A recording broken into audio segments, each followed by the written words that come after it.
Everyone, very warm welcome to all of you today for having joined us, taken time out of your busy schedule to be with us today to celebrate the World IP Day 2024, which this year is on the theme of IP and the SDGs.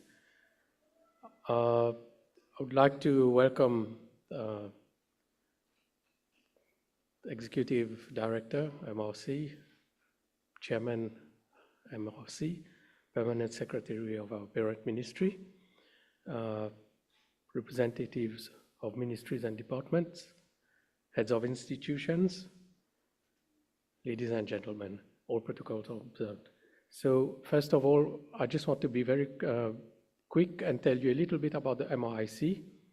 We have an interest in supporting research and innovation, and a lot of the discussions very often bring in elements of intellectual property.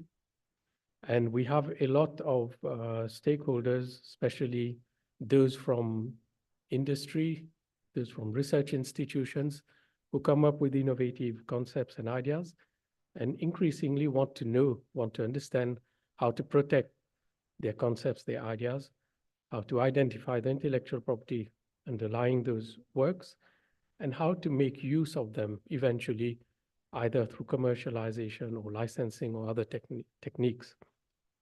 The important point is that the MRIC, together with different partners, provides assistance, support to all inventors in Mauritius. I want to, first of all, thank also all our partners who've helped us today in being able to make this event possible.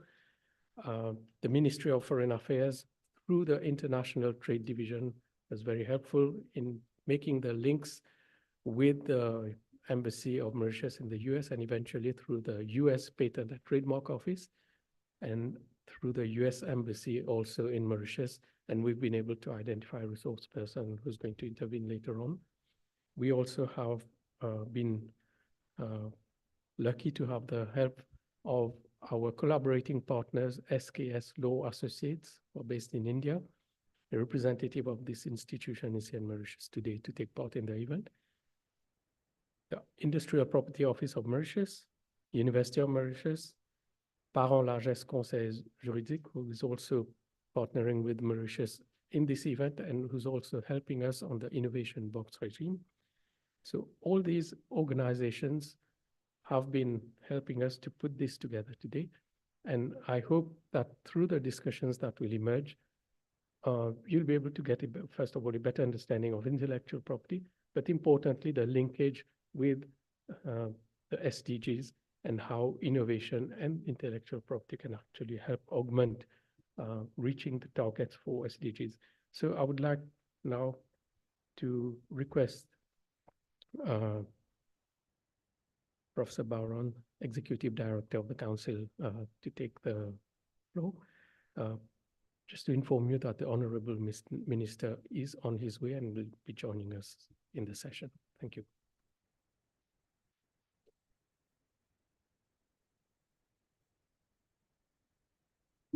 Thank you, Nitin.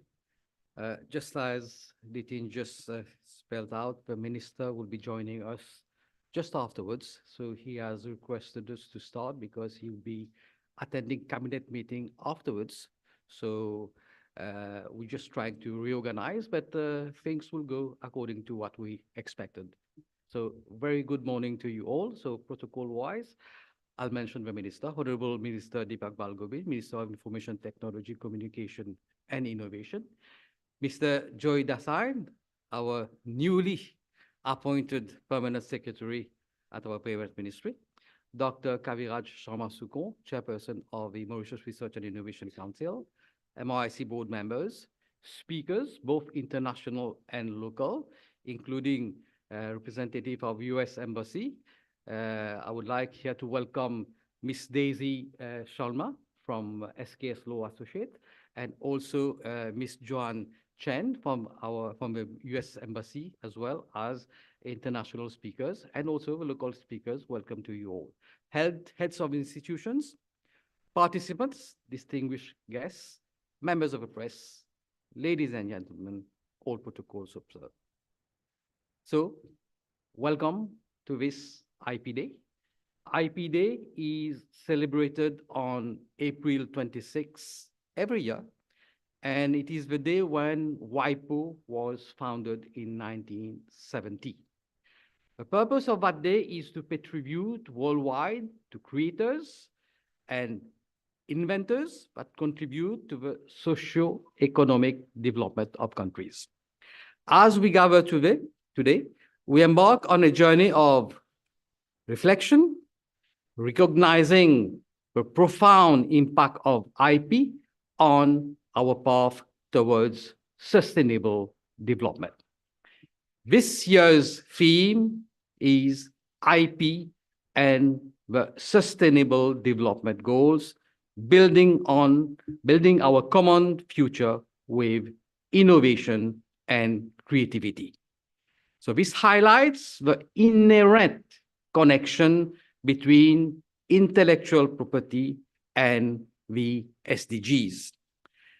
In Mauritius, we acknowledge the important role that IP plays in advancing our nation's innovation agenda and indeed contributing to the global pursuit of sustainable development.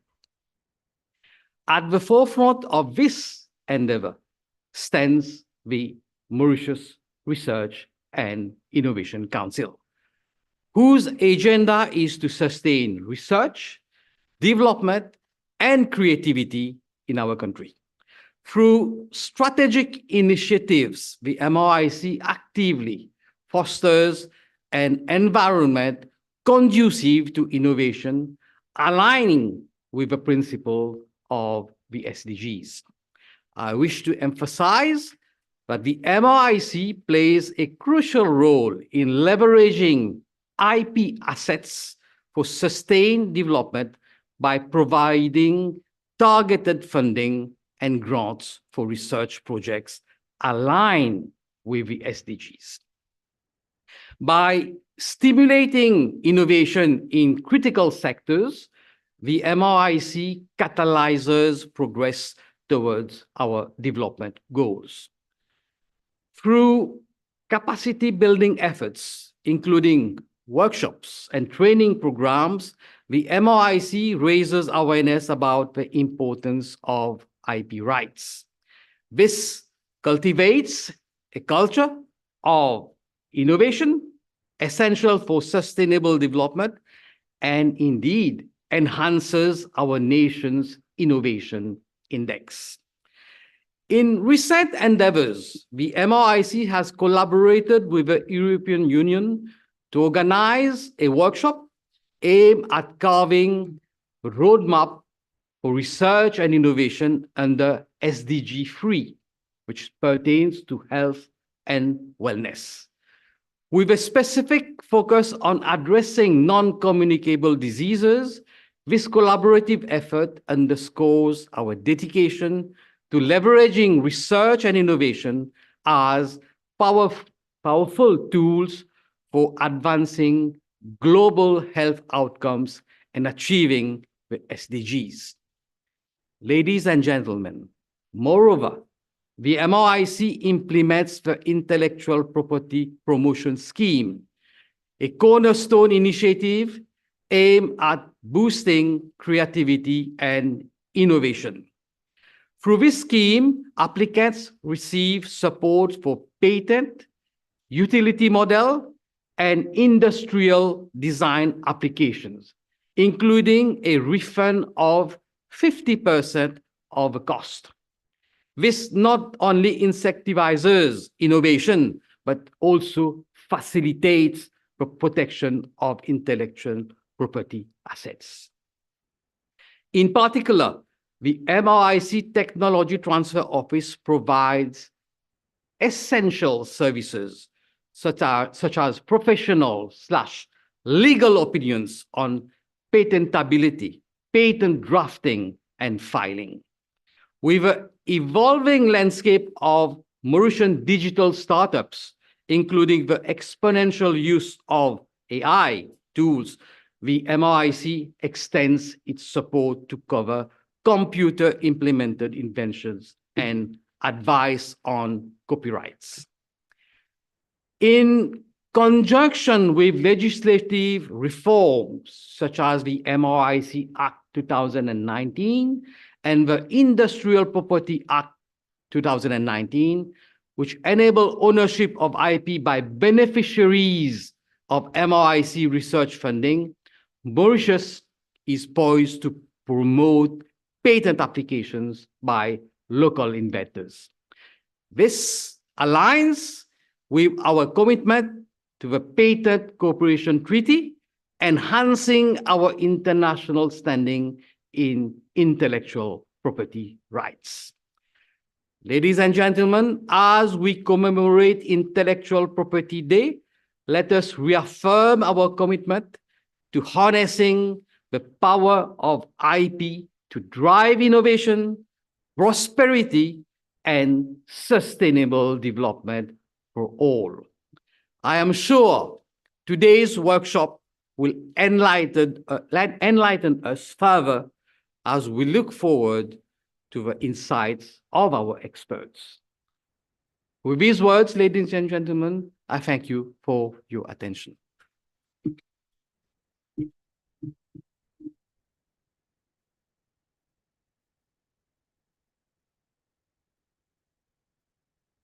Thank you very much, Professor Bauran.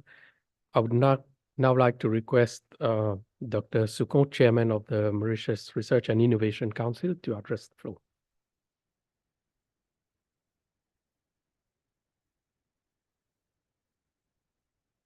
Mr. Dassain, Permanent Secretary, to whom I wish to extend warm welcome to MRIC. That's the first function he's attending as the PS. Professor Bauran, Executive Director, colleagues from Ministry of IT and Ministry of Foreign Affairs, participants, good morning. It's indeed a great pleasure to welcome you to this celebration of intellectual property. My message today will be to all the researchers, whether they're in academia, whether they're in industry. Very often, we are very happy when our publication ends up in an impact factor journal, and that's the end, because that's what we are aiming at. We are aiming at, we do the work, get it published, and we are very happy. What I would like to tell you is that let's push it one step further. Let's see whether the research you've done, whether it is at the university, whether it's at the industry, whether it has the potential of being patented. Whether it can go one step further and achieve that recognition. I know that practically all the researchers will have some links to the SDGs. Therefore, this day is even more special. There was at one point in time, we didn't have sufficient doctoral students. Today, all the universities offering doctoral programs, scholarships through the Higher Education Commission. And we have a lot of research going on.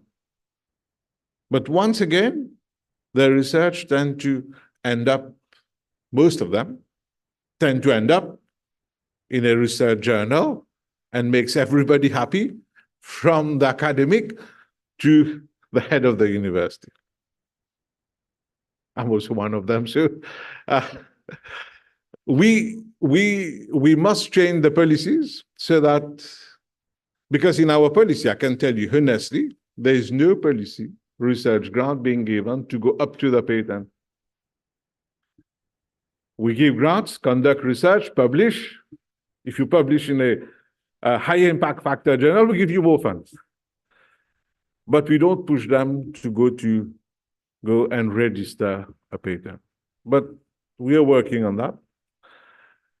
So I'm sure that together with the community of the researchers, both in academia and in an industry, we would be able to achieve the target we've set for ourselves for an increase in the number of patents being filed from Mauritius. That's our aim.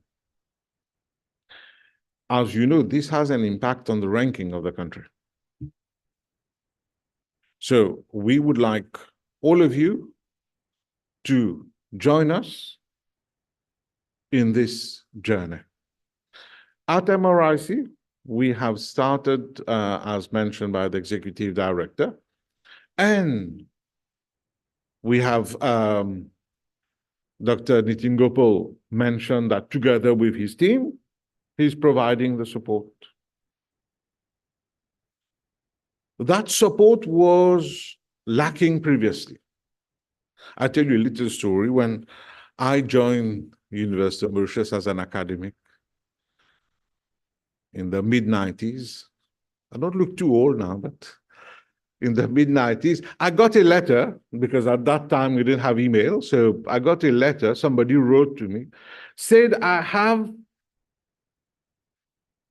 discovered a new formula to solve cubic equations. He had not written the formula. I opened the letter, as you would all do. So, as a very young academic at that time, what I did was to rush to my head of department. And he was a bit confused as well, because we didn't know how to handle that.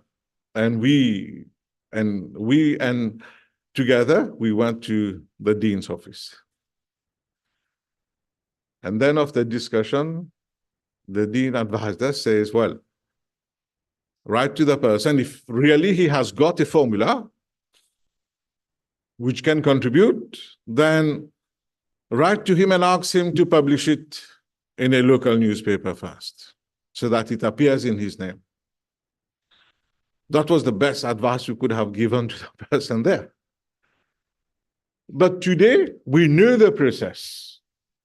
Today, the process of how you transform an idea into a patent is clear. And it is well documented. And we are providing you with the support through the team of Dr. Gopal. So we encourage you, if you have an idea, or if you want to transform the research you've done into a patent, do contact the team of Dr. Nitin Gopal. He will advise you. And now there's a fear. Well, if I go and tell Dr. Nitin Gopal my idea, then he might pay that. This is not the way it works. You don't have to tell him. But he will tell you, first of all, with the help of our colleagues, the law firm from India, supporting this process, will tell you whether it is patentable or not, or what can be done to reach that level of rigor. So he will support you. So I encourage all of you, the academia, researchers from the industry, please push one step forward, go ahead and transform your research into a patent. I welcome the Honorable Minister. I know despite his busy schedule, he has been able to make it. So thank you very much, and looking forward to the collaboration of each and every one of you.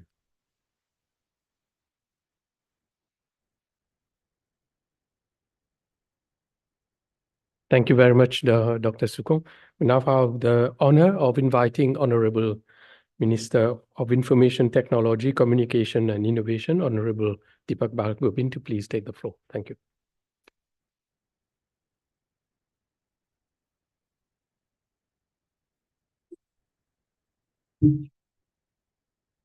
Thank you, the Permanent Secretary of my ministry. I welcome Mr. Dasain, who is the newly appointed PS. The Chairman of the MRIC, the Executive Director of MRIC, heads of institution, the local and international speakers, dear participants, members of the press, ladies and gentlemen, good morning. I apologize for this change in the protocol, and I need to rush after my speech because I have cabinet just in a couple of minutes. So, but still, I make it a point to be here this morning to be able to share a few things with you. First and foremost, let me commend the Mauritius Research and Innovation Council in driving this initiative and for organizing this important seminar today. This year's theme highlights the pivotal role of intellectual property in achieving the SDGs. It reminds us that the key to achieving SDGs in its innovation is creativity and the knowledge economy. These are the elements that are intrinsically linked to IP.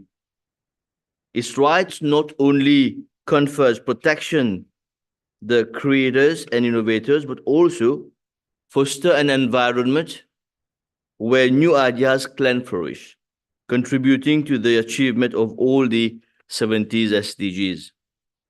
I also wish to extend my gratitude to both local and international speakers. I'm informed from India, from Europe, and the USA, who have accepted our invitation to participate in this event and contribute their perspective and extensive global existence. Ladies and gentlemen, let us reflect on the sense of IP. It encompasses a wide array of creations of human mind, including invention, literary and artistic works, design, symbols, names, and images used in commerce. IP rights grant creators and innovators the exclusive rights to their creations, encouraging them to invest time, effort, and resources into developing new ideas and solutions so important in meeting new challenges, including those posed by the SDGs. As we know, Sustainable Development Goals are a blueprint for a better and more sustainable future for all. The 17 interconnected goals address global challenges such as poverty, inequality, climate change, environmental degradation, peace, and justice.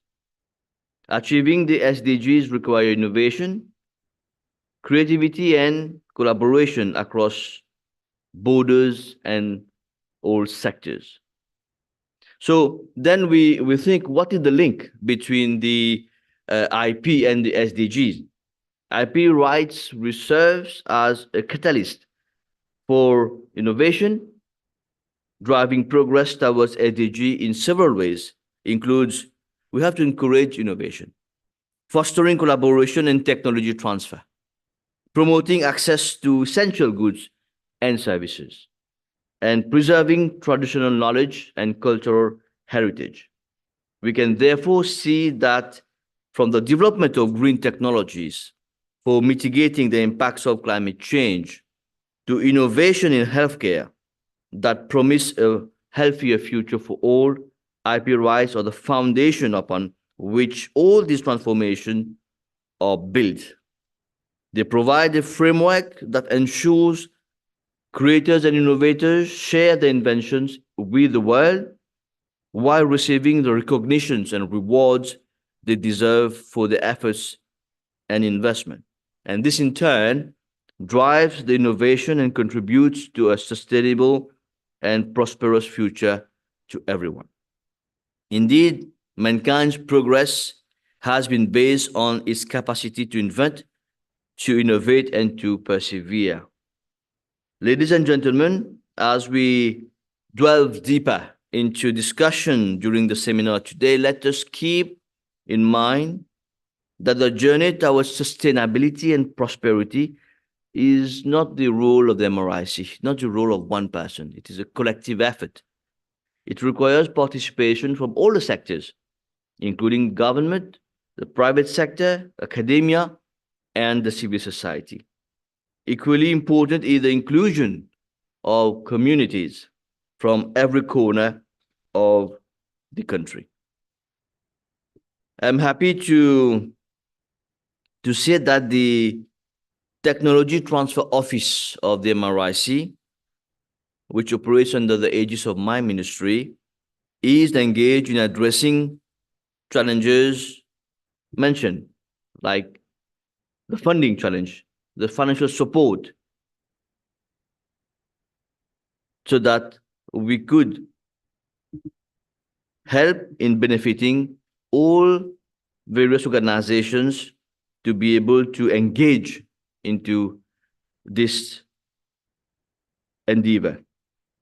The Office of Technology Transfer is identifying promising research and IP that could have commercial potential, that helps to bring this innovation to market by facilitating partnership between the academia and the industry. I'm also pleased to note that the MRIC has set up a collective agreement since last year with a specialized law firm in India to provide such assistance to Mauritius inventors at a very competitive rate. Now, talking about IP and talking about patent and trademark technology transfer office, it is very important that in this fast-moving world, we make use of technology. We make use of emerging technologies, because emerging technologies will rule the world. You like it or not, good or bad, emerging technologies, including AI, will have an impact in what we do in everyday life. So we cannot sit back and relax and let all those who are innovators, who are innovating, to move along with the fast-growing technology, because then it will disrupt the whole ecosystem. And this is why also my ministry is organizing the very first Artificial Intelligence Summit in a couple of days from now, on the 8th and 9th of May. And we have brought in experts in AI from University of Cambridge, for example.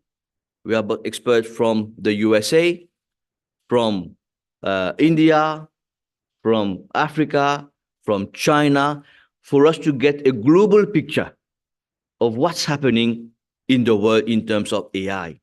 From Dubai, and most probably some of you know and some of you don't, in all the governments around the world, there's only one minister who has a portfolio of artificial intelligence. It is in UAE, in Dubai.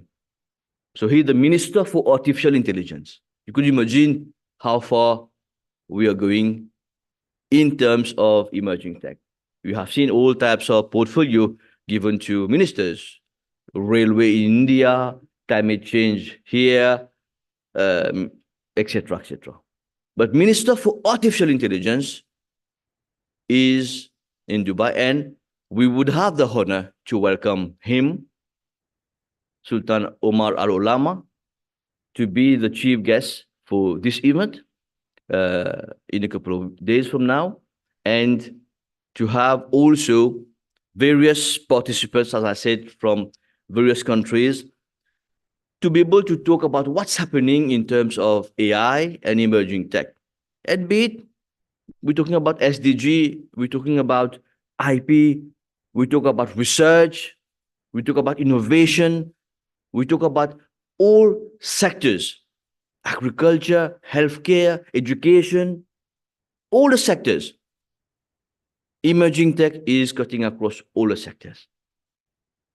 So it is important that a small country like us know what's happening. Today, on research, we're talking about metaverse. We hear metaverse, very nice word, looks very interesting. What is metaverse? We have to know about this. We have to understand about it and experience about it. I was sharing, I think it was yesterday, in one of my events about experiencing metaverse couple of weeks and months back, sitting with a friend in Dubai and having a cup of tea with him in the lounge and using the metaverse. You get your own avatar. We're discussing yesterday with the chairperson. Your avatar, you're having a coffee. So that shows how fast we are going and moving. We're having coffee in the lounge. In a span of 5-10 minutes, that guy uses metaverse, gets into his bank, gets his avatar, which is his own picture in an avatar way, walks into the bank, and I could see what's happening. Go to the reception, the same lady that is there physically present with same profile, silhouette, talking to him, guiding him to his relationship manager, go and meet his relationship manager, discussing with him, doing his transactions online, all the banking details, close, come out of our avatar, and we continue to have a coffee. So in a span of 5 minutes, sitting where we are, he is as if in a real bank and doing all what he has to do. So all these things disrupting our daily life. We cannot just go on our traditional way. We have to move and we have to see things differently. So let me end here as we celebrate the World Intellectual Property Day. Let us reaffirm our commitment in harnessing the power of IP for sustainable development. I urge each and every one of you today to not just view it as an opportunity for discussions, but as a call to action. Because we sit and discuss the whole day, we sit and do research the whole day, we sit and talk about everything and anything the whole day, but there's no action to it, then it defeats the purpose. So, as a call to action, to bolstering our innovation spirit. Let us use our discussion to forge new partnerships, to share knowledge and best practices, and to commit to using IP as a tool to achieving the SDG. The path towards a sustainable future is filled with challenges. But with our combined efforts, as I said earlier, all sectors together, private sector, public sector, the academia, the civil society, all together, with creativity and innovation, very important. If there's no innovation, we don't innovate, then we will come to the same routine. So with all these together, and we are using the word together very often these days, there is no limit to what we can achieve. Let us make this World IP Day 2024 a turning point in our journey towards building a common future with, again, innovation and creativity.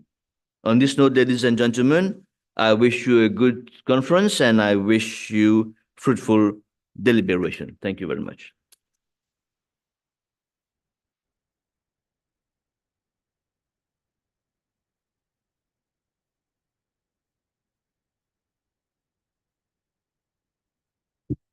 Thank you very much, Honorable Minister. We will now proceed to the tea break, ladies and gentlemen. So we invite you down in the reception area. And if you can, please rejoin us in 15 minutes so that we can start the next session. Thank you.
Thank you very much, everyone, for coming back again for the continuation of this session. So we'll have as first speaker today, Miss Daisy Sharma from SKS Law Associates, India. Ms. Sharma holds a Master of Pharmacy and a Bachelor of Laws. She handles prior art search, freedom to operate search, patent validity assessment, due diligence, and competitive intelligence. She was in the list of the 100 success stories from Women Scientists Scheme in 2021 by the Technology Information Forecasting and Assessment Council in India. And Ms. Sharma was also selected in the IPR training program sponsored by that same agency under Women Scientist Scholarship Scheme. I would like also to point out that Ms. Sharma works in the agency that is SKS Law Associates, with whom MRIC has a collaborative agreement, which was mentioned earlier in the speeches.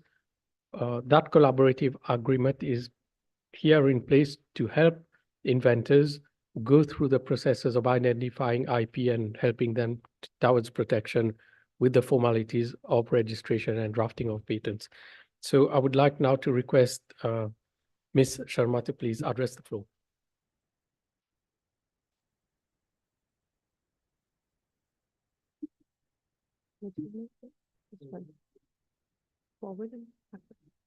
Good morning, everyone. Greetings to all of you on the World Intellectual Property Day. I am Daisy Sharma, Advocate and Patent Agent, SKS Law Associates, India. It gives me an immense pleasure to stand here and, meet you, interact with you.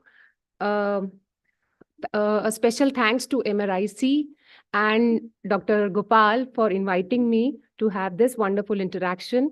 MRIC and SKS Law Associates is in a collaborative agreement for more than 1 year to provide IPR-related assistance to the inventors, applicants in the areas such as providing prior art search report, conducting novelty search report, and also with the drafting of complete specification. As you are all aware that WIPO 2024 theme for World IP Day is IP and Sustainable Development Goals, which focuses on building our common future with innovation and creativity. It gives me an immense pleasure to stand here and share some of my insights with regard to this topic. So,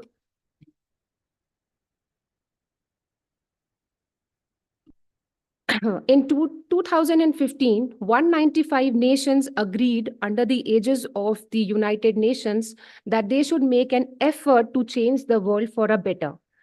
A 15-year timeline was set to achieve these goals. There were primarily 17 goals that were listed out on the priority list, namely,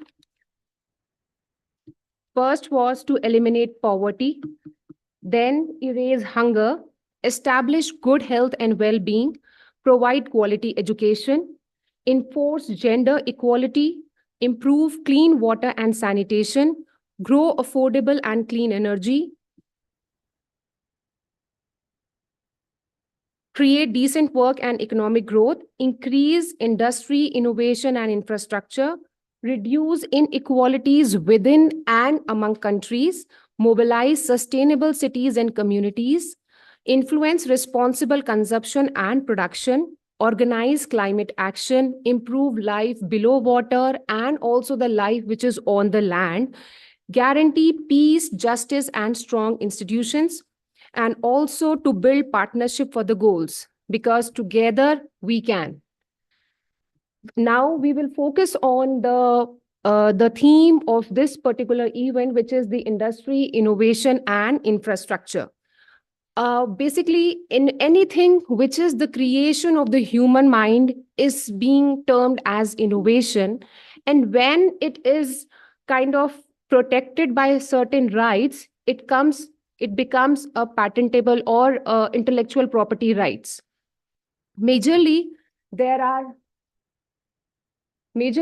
7 intellectual property rights, namely patent, trademark, design, copyright, semiconductor laws, and plant variety, and GI, which stands for geographical indication.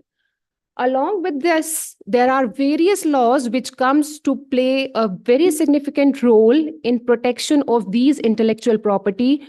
Uh, Few of them are mentioned, for example, competition laws, contract laws, biodiversity and traditional knowledge laws. So if you talk about patent holds a very important place in all the IPR domain. I am a patent agent, so my presentation will be more focused with regard to the patents. So if we talk about innovations, innovations has to undergo certain type of a criteria to make it as a patentable subject matter. And the most important three criterias are novelty, inventive step, industrial application. Once the invention surpasses all these three criterias, let me just get into details. Novelty. Novelty means that your invention is not published anywhere in the world. It is new. Second is the inventive step. Inventive step means your invention has a technical advancement over the existing state of the art. It should have something which is technically advanced over the existing state of the art and is not obvious to a person skilled in the art. Third criteria is industrial application, that your invention can be made and be used in the industry. Apart from these, there are certain other compliances. For example, under Indian section 3, 4, 10, for example, there are certain criterias in case you come across any patentable subject matter which is destroying our environment, then that will not be considered as a patentable subject matter. If you are inventing something which is injurious to the human health, then it will not be under the law. It will not get any patentability right. So when an application overcomes all these three and the other compliances, then it forms a patentable subject matter, whether it is a process or a product. Dr. Sharma very well mentioned that today, researchers, what they feel is that if they have a particular invention, they just go for the publication. But it is not advisable. What is advisable is you should conduct a prior art search report just to know that you are not reinventing the wheel, and after that, go for the patent application, because your own publication can act as a prior art for your own invention, and this can destroy your patent rights. And with the filing procedure, there are two processes of going about and filing your patent application. One is by the Paris Convention, and the other is by the PCT route. So Paris Convention is filing your application it gives you a timeline of 12 months to file your application from the date of your priority, 12 months from the date of your priority, to go and extend your rights to the other countries. Whereas in the PCT, you have an extension of further 18 months. So there is like 12 months and then plus the 18 months where you can decide in which countries you want to file your application. So PCT provides a kind of, you have to file your application at an international level, and then you can reach out to the various national phases wherein your interest lies. So I just got the information that Mauritius has signed the PCT treaty just last year. So in case there is a query for us, so in case the applicant wishes to file the application on 2 or 3 countries, we advise them to go by the Paris Convention route. And if the applicant has a desire to file in more than 3 countries, then it is always advisable to go by the PCT route.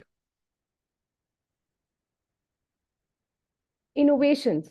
Innovations are not only limited to R&D sector. Innovations abound in process. They also inculcate the various other strategies, which are pricing strategies, negotiations, marketing, optimizing the existing market, finding new markets, and also the new partnerships. So depending upon the business goals, your IPR portfolio basically helps you to optimize, generate revenue, create benchmark, create best practices, and form market partnerships.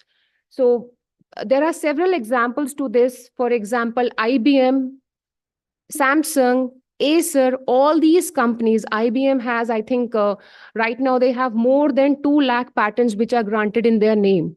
So they are earning a lot of money out of their licensing out their patent, their technology, or by, they're generating revenue by their royalty agreements with other firms. And also they have created a benchmark. So now the market knows if the patent is coming from IBM, it will have a potential in the market to sell. So that technology will be the newest of all.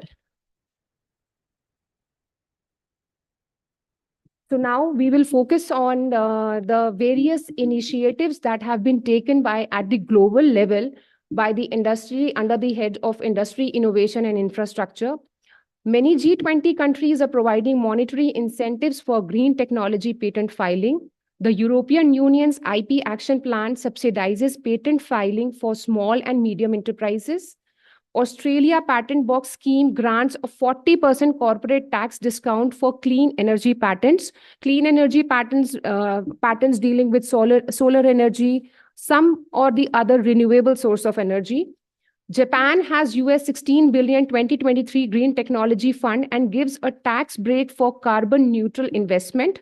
Carbon neutral investments technologies are those technologies which focuses on net zero carbon dioxide emission, because this has to go in hand, because we just discussed that there is a more focus on climate change as well. When these innovations will come into picture and they will come into market, subsequently they will help to make this world a better place. Korea offers tax break for R&D funding in 48 carbon neutral technologies. US and China have joined hands to promote R&D activities in clean energy technologies in the form of Clean Energy Research Center. India and US have partnered for addressing and meeting sustainability challenges by the establishment of Joint Clean Energy Research and Development Center. Here, various Indian as well as the US universities have come in collaboration. There is an equal funding from India as well as from the US to harness the potential of all these energies or all these inventions that are coming up. Various universities of India are are in talks with the US applicants or the inventors, and they together are forming such inventions that will help the human mankind in future. WIPO Green, it is an online platform that helps you to support and stimulate the environment-friendly technologies and put together inventors, innovators, and users to improve access, help commercialize through buyouts and licensing of such technologies. So WIPO Green is an online platform wherein everybody or the inventors can log in. They can, list out what their invention is. So all the inventions are listed out there. Anybody who wants to license it out can go there, have the, a brief idea about the invention and can approach the related inventors or the applicants. So this also, the WIPO Green project helps in a big way for the technology transfer, for the licensing. So now I would elaborate some of the initiatives which are taken by the Government of India. Indian government is committed to offer IP-friendly approach while revamping the IP administration. A two-tier fee system is there in the India, wherein 80% reduction is given to the startup, small entity, educational institution for filing fee, in the filing fee.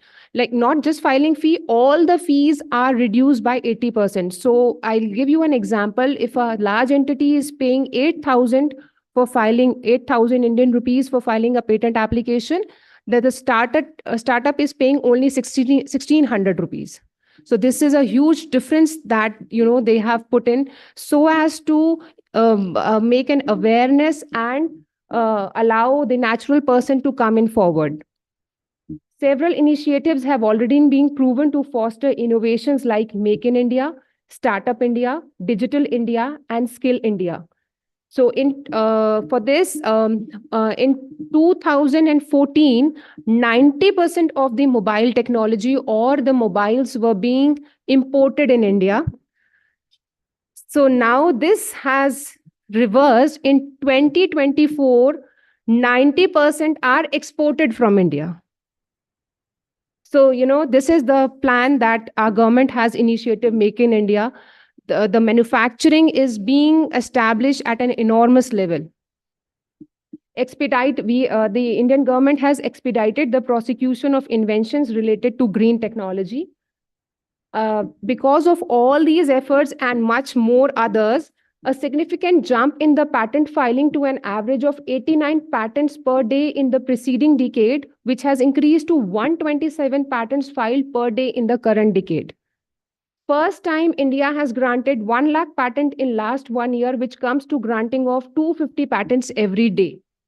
Highest 90,300 applications were received in 2023, which is 17% higher than in 2022. In 2023, 247 patent applications filed daily, and the growth is equally contributed by the startup ecosystem and prolific base of the SMEs and individual inventors.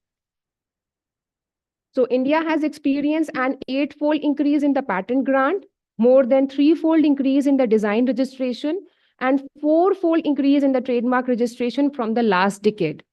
So every 6 minutes, one technology wants IP protection in India. So with this, the vision, basically the vision which depends on our sustainable development goals is this all is being done to provide a comprehensive framework to address the various dimensions, which includes people, planet, prosperity, partnership, and peace. A world of universal respect for equality and non-discrimination. There should be a harmony in the laws within the countries as well as amongst the other countries. Bridging the gender gap in STEM, which is science, technology, engineering, and mathematics. So this, I think my talk comprises of this. So we are SKS Law Associates based in New Delhi. You can reach out to us if in case you have any kind of a query. We'll be happy to help you. And we deal with all aspects of IPR, whether it is related to patents, trademark, copyright, industrial design, plant variety protection, geographical indications, and so on and so forth. Thank you. Thank you so much. In case you have any questions. Thank you very much, Ms. Sharma. I would like to request the chairman, please, to join us. A gift of appreciation from the council.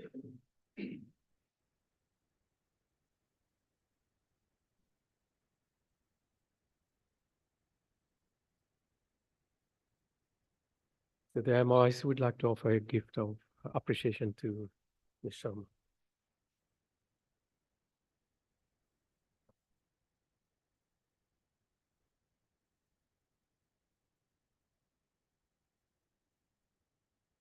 In case there is any query, I can take up or We will take it in the questions. Okay. Thank you so much. Thank you.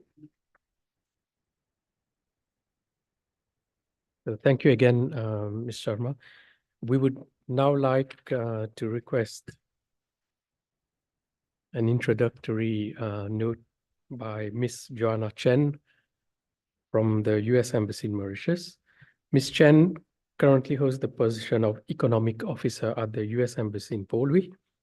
Her previous experience includes serving as the Deputy Chief of American Citizen Services at the U.S. Embassy in Doha, as well as working at the White House in the Office of the Intergovernmental Affairs and Public Engagement. Ms. Chen, please, the floor is yours.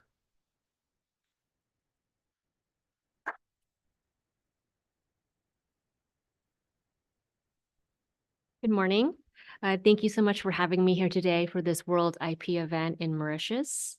Today, we're going to reflect on this year's theme of IP and the SDGs. building our common future with innovation and creativity. On World IP Day, we recognize the critical role that intellectual property plays in achieving the United Nations Sustainable Development Goals. These goals, which include eradicating poverty, ending hunger, promoting good health and well-being, ensuring quality education, achieving gender equality, and more, are all interconnected and require a safe and predictable environment for innovators, entrepreneurs, and creators to continue their work in solving the world's most pressing challenges and making progress on these goals. Intellectual property protection is critical to fostering innovation, creativity, and the entrepreneurial spirit. Without being able to protect a small business's competitive advantage, be it a creative artist fusing Sega music, an innovative engineering company modernizing the Port Louis terminal, an ecotourism business taking travelers to the pristine Lemoine Beach, or Mauritian fashion designers developing brands for this innovative, sustainable apparel economy, these companies would not be able to grow and create more jobs. Intellectual property drives job creation, and IP-intensive industries employ hundreds of millions of people worldwide. Intellectual property is created by businesses of all types and sizes, from e-commerce platforms, universities, artist studios, to solo entrepreneurs. The importance of intellectual property for entrepreneurs cannot be overestimated. Entrepreneurship is rooted deeply in the history of the United States, as the country was founded by risk takers and innovators looking for new opportunities. Goods and services created by entrepreneurs heavily rely on strong infrastructure for intellectual property protection, and enforcement contribute extensively to the US economy. Similarly, small and medium-sized enterprises play a vital role in the economy of Mauritius. According to the annual report, financial year 2022 to 2023, by the Ministry of Industrial Development, SMEs provide employment to 44% of the workforce, contribute to 34.9% to the gross value added, and account for 10% of total exports. The ongoing growth and success of small and medium-sized enterprises in Mauritius is critical for the country's economic progress and the creation of new job opportunities. In addition, the African Continental Free Trade Area represents a unique opportunity to boost entrepreneurship across the continent by eliminating trade barriers. This will open doors for Mauritius, their amazing entrepreneurs to have even greater access to continental and global supply chains. Unfortunately, intellectual property protection is often overlooked by entrepreneurs, particularly in the early stages of these ventures. They may not understand how their competitive advantages can be protected or consider it unimportant or too expensive. However, strong intellectual property rights protection and enforcement help entrepreneurs like you transform your competitive advantage into legal rights that can be leveraged to create and enhance market value and be the cornerstone of a thriving and growing company.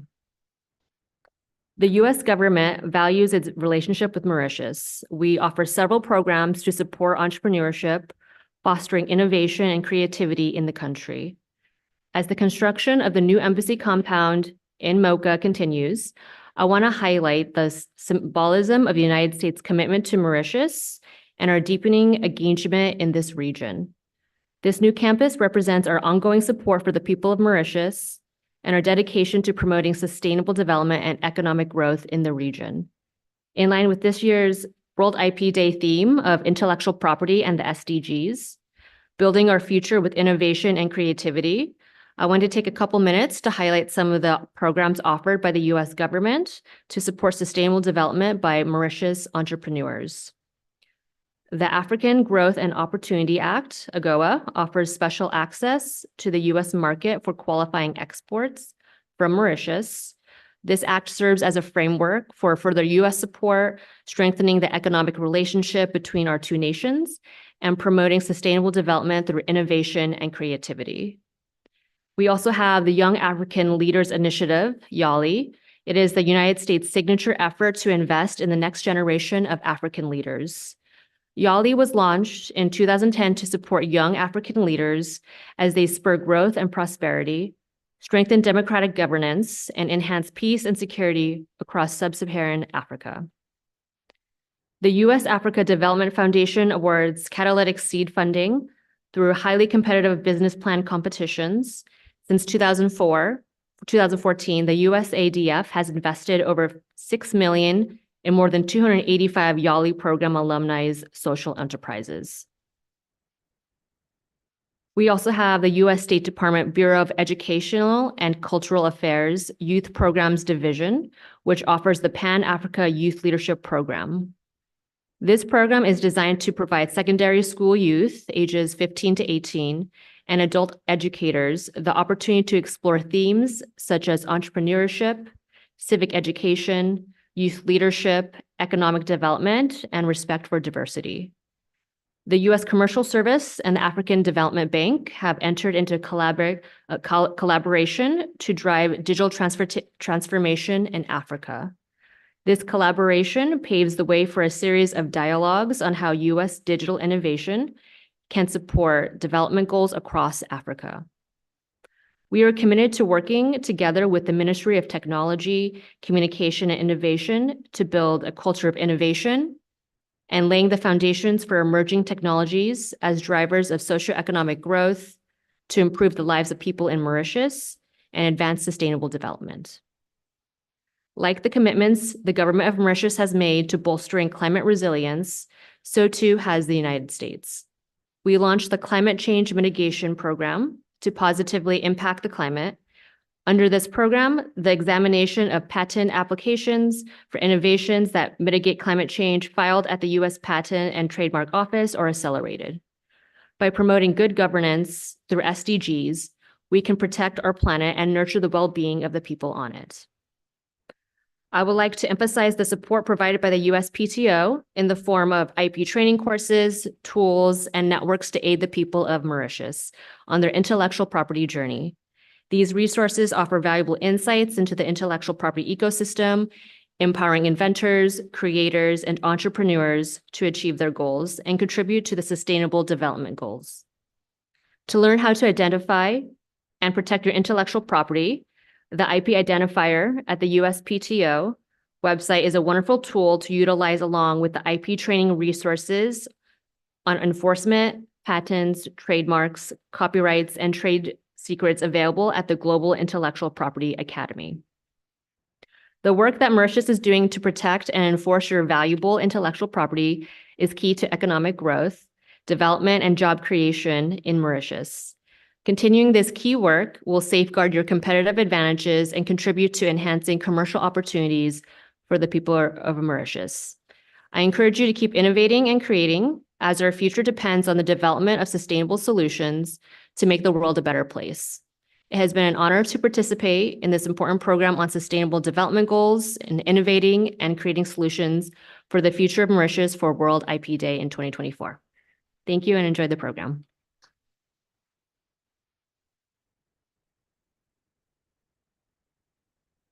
Thank you very much, Ms. Chen. I would like to request the Executive Director of the MIC, please.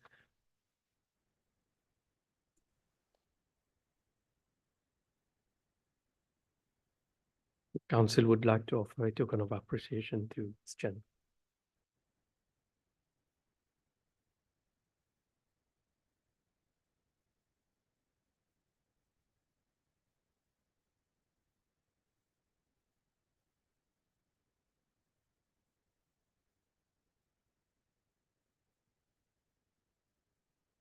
Thank you again, Ms. Chen.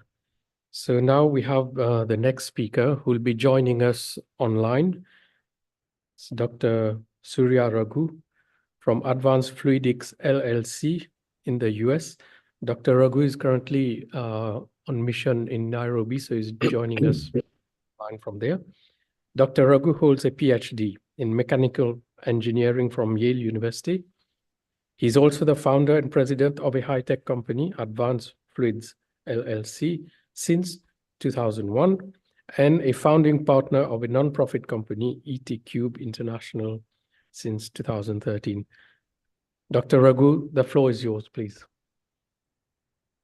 Thank you very much. Honorable Minister, I know he left already, and Chairman of the MRIC, Director of MRIC, and Honorable Joanne Chen from the US Embassy, and all colleagues, and Dr. Nitin Gopal. Good morning to you all. And as Dr. Gopal mentioned, I'm currently in Nairobi, and I hope the connection stays stable until I at least go through my presentation. So I would like to talk on innovation-based entrepreneurship for sustainable development goals. So when I mean innovation, it's technology-based innovation that I'm mainly referring to.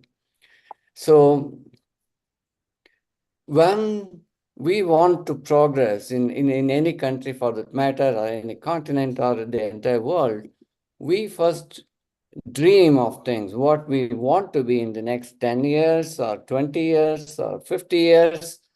And from that dream, we develop a vision. And vision is a method of solidifying our imagination, and it's more directional than a dream. And then comes the roadmap to get to that point, what we see in our vision, what we want to be. And these roadmaps may not be straight or simple. And this is where we need innovation and we need entrepreneurship for delivering these innovations to the people, to the society in general. So how are these actions taken? We already have Mauritius has developed, I read through a report, they have developed very nice visions and roadmaps. And in this context, I'd like to go into a little bit more detail on how to realize these things from what I have been doing in many such countries. So how are the dreams, visions, and roadmaps articulated to the communities, to the innovators, entrepreneurs, and ecosystem stakeholders? That's part one, when we want to go from vision to action. And the second part is, how do we build capacity for accomplishing these goals? So one is articulation of all these things above, as I mentioned. The second one is building capacity within ourselves to do that. And I would like to focus on the second part, that is capacity building in all these aspects.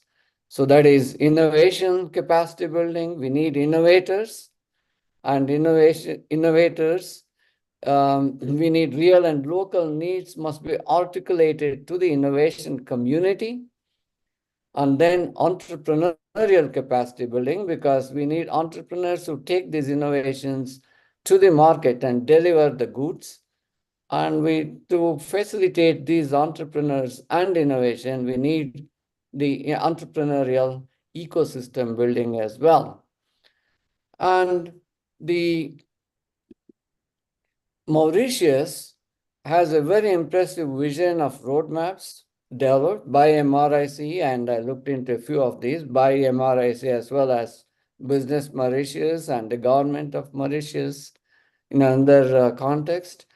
So this report, what I saw recently is the MRIC National Roadmap for Research and Innovation, 2023 to 2027. It has identified innovation needs in several sectors, that is blue and green innovation, financial innovation, travel, tourism, and entertainment innovation, health and wellness, and social and grassroots. So it has also done a great job in identifying the gaps of what needs to be done, that is, what is the technology available and what is the appropriate technology to support the development of the maritime industry. So these are things that I've identified. And what is done at this stage is in what has been done in other countries is technology needs assessment. That is, what are the need technologies that we can import? And what are these technologies that we have to build ourselves? So we create the baseline of technological infrastructure to help the innovators build upon that, not start only reinventing the wheel. There's already many solutions outside. So we want to get those technologies here and then from there facilitate innovation within Mauritius. So similarly, I also saw this national business roadmap. There is a big overlap between the business of Mauritius and the MRIC and the government as well. These are the things that were identified as natural resources, the priority areas for SDGs and innovation, human capital, governance, and climate change preparedness and adaptation. And this has a lot of overlap with the MRIC as well. And the Digital Mauritius 2030 plan by the government, it lists the innovation needed in emerging technologies. That is, as the minister mentioned, about artificial intelligence and its derivatives as vehicles of innovation, and then introducing package of incentives for applied research, not only basic, but also applied research. The ones that I marked in red is relevant to what I would like to discuss, that is implementing a national innovation framework to strengthen the innovation ecosystem in Mauritius, and so on. And the last part is creating a platform for exchange among experts by setting up a research and innovation network. So this, in a way, relates to the ecosystem we talk about in entrepreneurship and innovation. To look at the WIPO report for Mauritius, the Global Innovation Index, the areas needing innovation, or areas needing attention are the following. WIPO identifies as business sophistication, knowledge and technology outputs, and infrastructure. So what does business sophistication entail? So that entails knowledge workers. We need highly educated workforce and knowledge-intensive employment for them to prevent brain drain. We need firms offer formal training in this, and then a few more things, that is how much of money that is invested by the business and how much of that is performed by the business in R&D, and also bringing in gender equality, inclusivity. And that's a big thing because we want to have complete participation of the society in these kind of activities. And it also mentions about the kind of innovation linkages that we have, that is university industry research collaborations, clusters, and then joint ventures, patents, patent families, which is related, which is what we're talking about intellectual property, and so on. So the areas are fairly defined here, and that is in terms of business sophistication, and in terms of knowledge and technology outputs. There is another graph. I hope you can see this. It's small, but I'll explain the gist of it. That is the output versus input score for innovation in the Global Innovation Index. And this is the plot for many countries shown, say, for lower income, lower middle, upper middle, and higher income countries. And there is certainly room for improvement in the output scores for Mauritius, which is shown in the red dot here. It also belongs to the upper middle income developing countries. So these are the things that we would like to focus and see what we can do to move up in this thing, move up vertically to increase the output score as well. So in terms of innovation capacity building, what we have is the R&D outcome that creates value to market or society, and intellectual property for the innovators that can be commercialized. So innovation is not usually in the university curriculum, and we really have to do something about it, both for undergrad, graduate students, doctoral students, and beyond. I'll come to that in a minute. So create value by multidisciplinary, interdisciplinary, cross-disciplinary, and transdisciplinary activities. This is an extremely important thing, that innovation is not brought by one field. It is most of the time, it is not a single individual, it's a teamwork. And that has to be strongly encouraged from the undergraduate level all the way to the faculty level and research institutions. And we have to promote these things, activities, not only in the universities, but also outside as well, in the industry too. So innovation is an upstream function that leads to entrepreneurial activity. So without innovation, there is very little of entrepreneurship. We can't take technological ideas to the market. If you don't have the ideas, the entrepreneurs have nothing much to do. And innovation is not taught in most of the educational institutions. I've studied it in more than 50 countries. And there's no formal education in innovation. So that is something that has to be done. More training in innovation at university levels, courses, special programs, and related activities must take place to build the innovation capacity. And the next part is the entrepreneurship. So commercializing innovations, that is, ideas, taking these innovations to market, needs entrepreneurial skills. So we need upskilling, what we call it as upskilling in universities, include entrepreneurship curricula for all, that is, at the undergraduate level. It can be done not only for engineering and science majors, but also business majors. Business majors do learn something about it, but other humanities in general, we need to include the entrepreneurship curricula. And then training outside of the college, what can be done? There's things like activities like boot camps, workshops, and incubators. And then entrepreneurial networks, that is peer-to-peer learning. So this happens if we have a good entrepreneurial ecosystem. And that is the next slide that I have. That is, to build these kind of ecosystems, there are several components of this, starting with education and training that I mentioned, both in innovation and entrepreneurship. Then changing the mindsets, that is the culture of innovation, wanting to be self-employed, providing the excitement of being an entrepreneur. And then creating the markets. It doesn't have to be within Mauritius, it can be outside as well.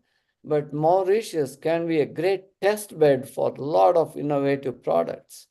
The scale is very advantageous for testing out a lot of high-tech innovations in a small scale, for piloting those things.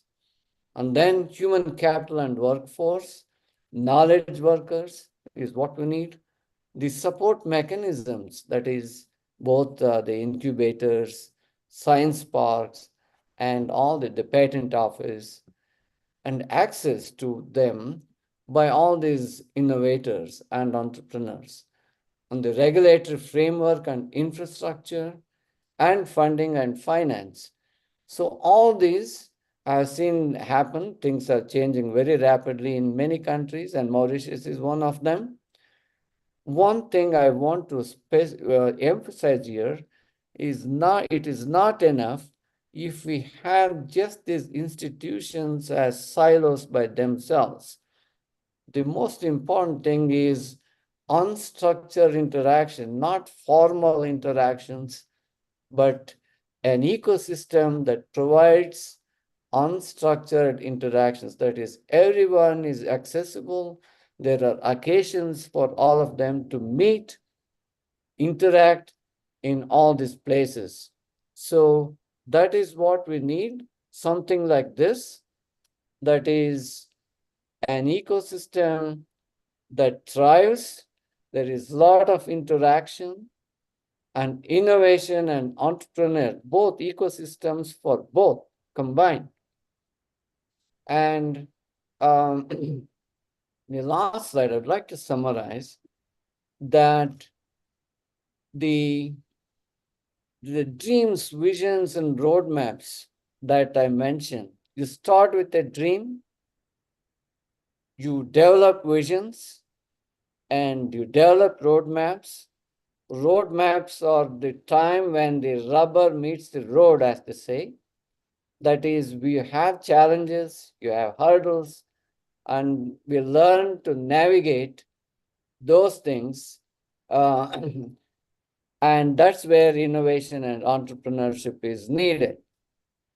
And capacity building is needed in terms of innovation.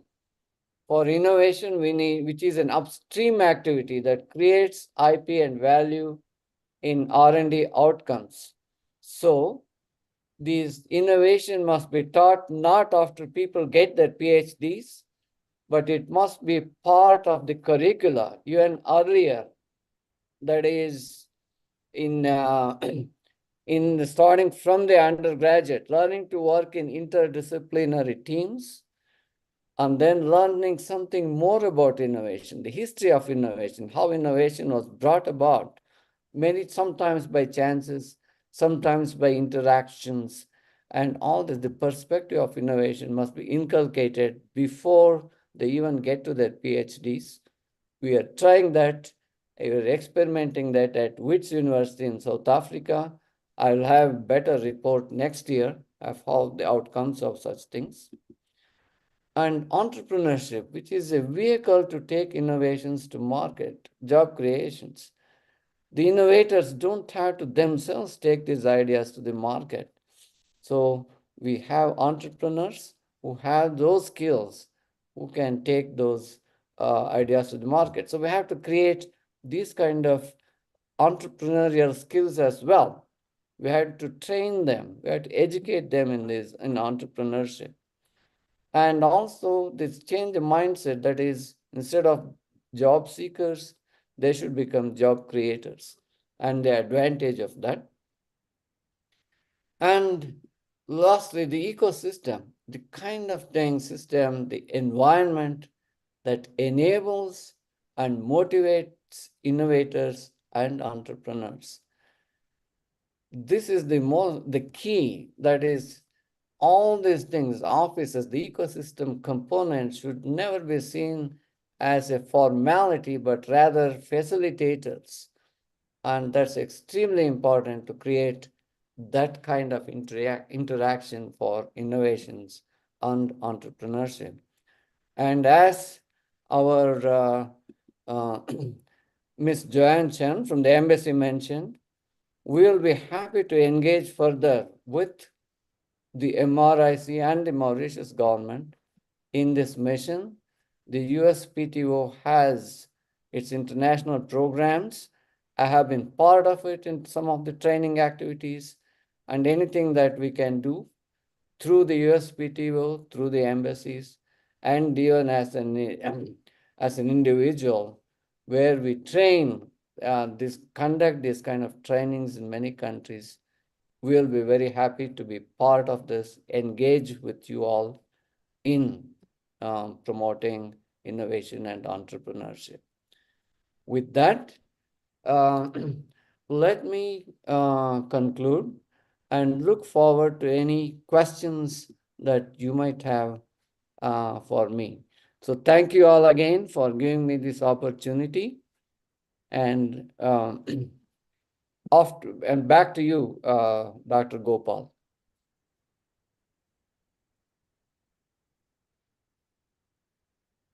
Thank you very much, Dr. Raghu, for your presentation. I just want to point out that we have two more speakers, and then we'll be opening up for a session of questions and answers. So Dr. Raghu will still be online. So the next speaker now we have is from the Industrial Property Office of Mauritius, Mrs. Nugchedi Burton, who's holds a Master in Business Administration, a BSc Honors in Agriculture with specialization in crop production, and a BSc Honors in Statistics. She has worked as Statistical Officer at Statistics Mauritius from 2008 to 2019. And since 2019, she has joined the Industrial Property Office of Mauritius as Industrial Property Officer. So, Mrs. Nugchedi, the floor is yours.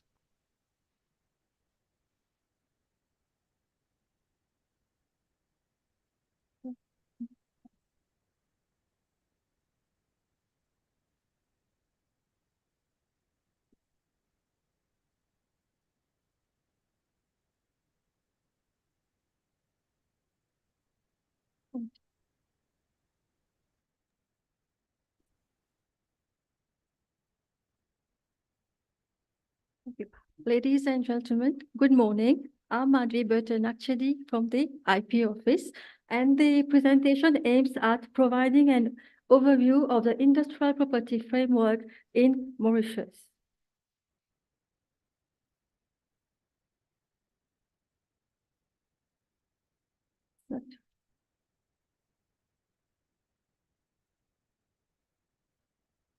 Okay.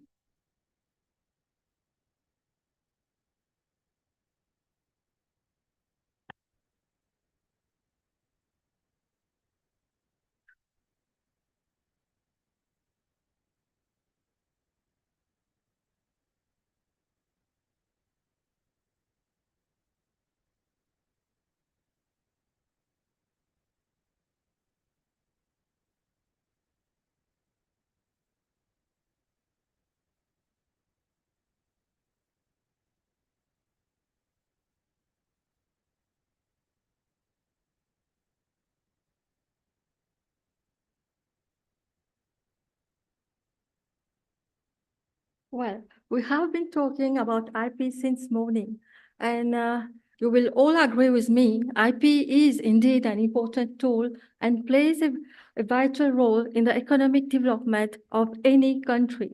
In the words of Anand Pandit, the goal of intellectual property right is to strike a balance between encouraging creativity, innovation, and fostering knowledge access for the society. The presentation focuses namely on the following: the historical background, treaties, IP framework and legal instrument, recent developments, IP statistics, and collaboration with other institutions.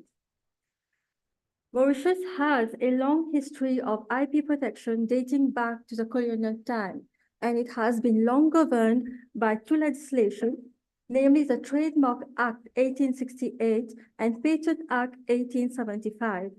The Copyright Act 1986, replaced by the Copyright Act 1997, and then by the Copyright Act 2014, amended in 2007, and the copyright and related rights. These are under the purview of the Ministry of Arts and Cultural Heritage. Industrial property matters are handled by the Industrial Property Office of Mauritius, which falls under the aegis of the Ministry of Foreign Affairs, Regional Integration, and International Trade. Mauritius is a member of the World Intellectual Property Organization and has been acceding to a different number of treaties, namely a Lusaka Agreement, the Paris Convention, the Berne Convention, the trade-related aspect of the intellectual property rights, TRIPS, the Marrakesh VIP Treaty, the Patent Cooperation Treaty, the Madrid Protocol, and the Hague Agreement. As part of the World Trade Organization requirements, Mauritius implemented the TRIPS agreement in its legislation, and a series of legislation were enacted in 2002, namely the Patent, Industrial Design and Trademark Act, the Protection Against Unfair Practices, the geographical indication, the layout design of Integrated Circuit Act 2002.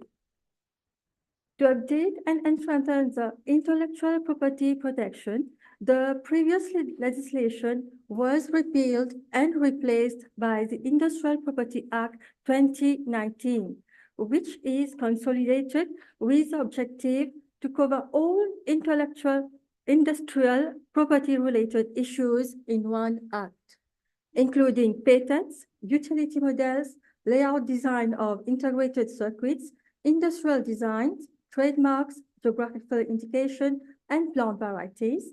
Also, to reflect the dynamics of the changing IP environment and the use of IP as a tool, thus promoting research, innovation, and economic growth. The Industrial Property Act 2019 caters for restyling of the IP office to the Industrial Property Office of Mauritius, setting up of an IP council, filing of international application for patents under the Patent Cooperation Treaty, industrial design under the Hague Agreement, and trademark under the Madrid Protocol. This is the current organizational chart, whereby the director, the head of the department, assisted and supported by staff from the technical and administrative cadre. Formation of the IP Council. As is stipulated in the Act, the IP Council will be an independent institution in Mauritius looking at all the IP-related issues, consisting of representatives from several departments, ministries, private sectors involved in generation, enforcement, and protection of IP assets and portfolio services. Also, the Council shall advise the Minister on matters related to IP and ensures coordination among the public and private sectors in the formulation of IP policies and enforcement of the IP rights. The IP Act 2019 consists of several measures, thus making the Mauritian intellectual property system more responsive to the needs of researchers, investors, and entrepreneurs. Then this international system will facilitate the filing of patent, industrial design, and marks in multiple jurisdictions through a single application, thereby reducing the cost. And accession to these treaties has significantly increased the number of foreign applications for registration of IP rights in Mauritius. And here it is to be noted that a significant number of applications have already been filed designating Mauritius under the Madrid Protocol. This table shows the figures in for the application and registration of trademark and design, and application and grant of a patent from year 2020 to 2022 onwards. Okay. So you will see there is the two charts actually shows a rise in the number of marks registered over the previous years. And the same applies for industrial design and patent. So the general observation here over the previous years, there has a significant increase in the number of applications, be it for patent, design, or patents. And marks, sorry. Key mandate of the Industrial Property Office of Mauritius endeavors to support businesses and entrepreneurs involved in sustainable innovation by, firstly, conducting awareness campaign and educational program to inform stakeholders and the public in general about the importance of sustainable development and the role of IP rights in fostering innovation. Secondly, raising awareness among businesses, researchers, and the public about the benefit of integrating sustainability into the activities as encouraged by the Act, collaborating with international partners and organizations to exchange knowledge and best practices in sustainable development and IP rights. Thus, aligning Mauritius' efforts with global initiatives aimed at promoting sustainability and innovation, and facilitating the timely protection of IP rights.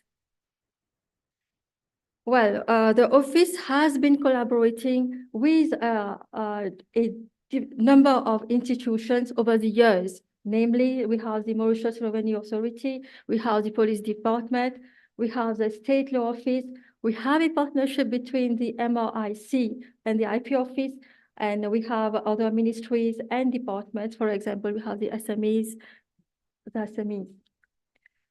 one of the tangible steps toward growth is the partnership between the MRIC and the IP Office, highlighting the importance of collaboration between the government, agencies, and research institutions. Such partnerships streamline administrative processes and increase awareness of IP rights among innovators, enhancing the effectiveness of policies and programs aimed at promoting innovation and sustainable development.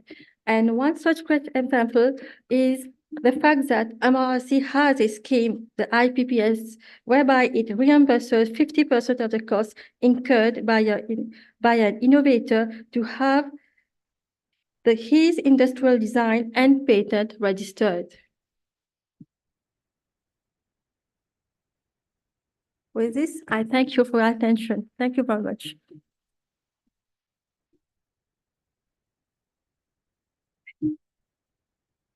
Thank you very much, Mrs. Nakchidi Burton.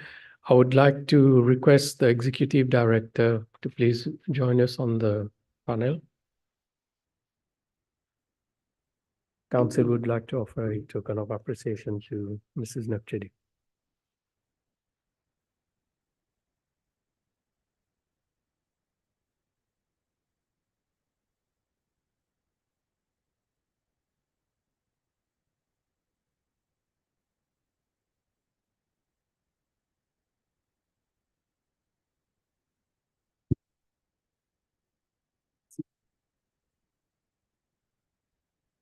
Thank you again, Mrs. Nakchidi. So the next speaker for this session, we have Maitre Sivaraman Subarayan from the University of Mauritius. Maitre Subarayan has served as the University of Mauritius's Director of Legal Affairs since 2017, providing legal advice to the Vice-Chancellor and statutory committees. He is responsible for IP matters at the university. He has also worked as a part-time lecturer where he taught on intellectual property law. As well as being a barrister at law, Maitre Subarayan is a consultant in regard to the gender country profile. Maitre Subarayan, the floor is yours.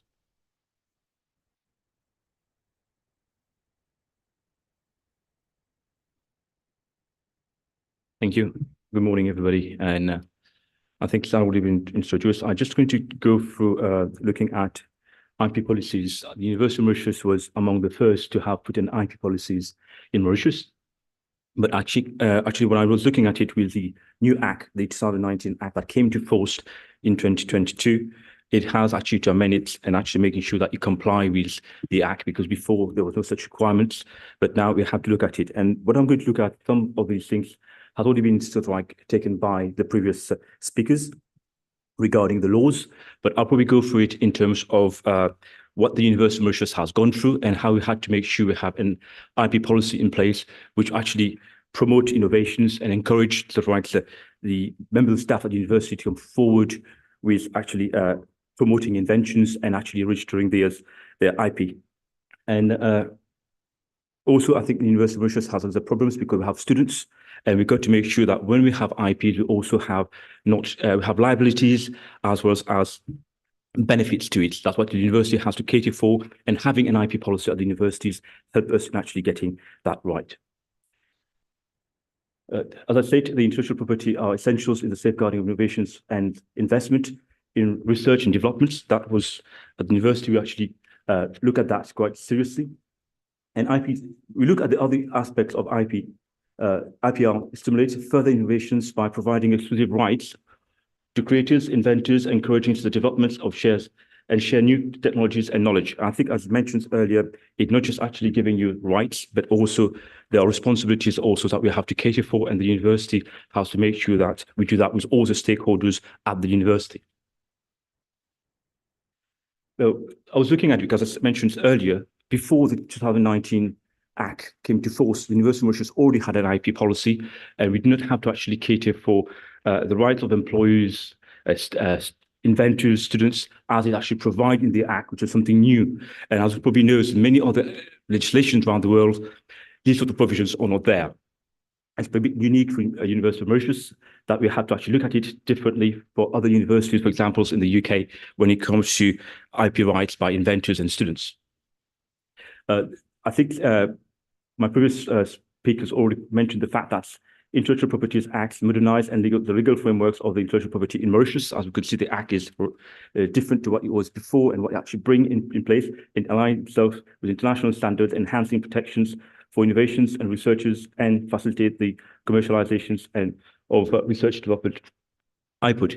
What we're going to look at also here, because, for example, the University of Mauritius doesn't deal only with people within Mauritius. We have contracts around the world in terms of research and developments.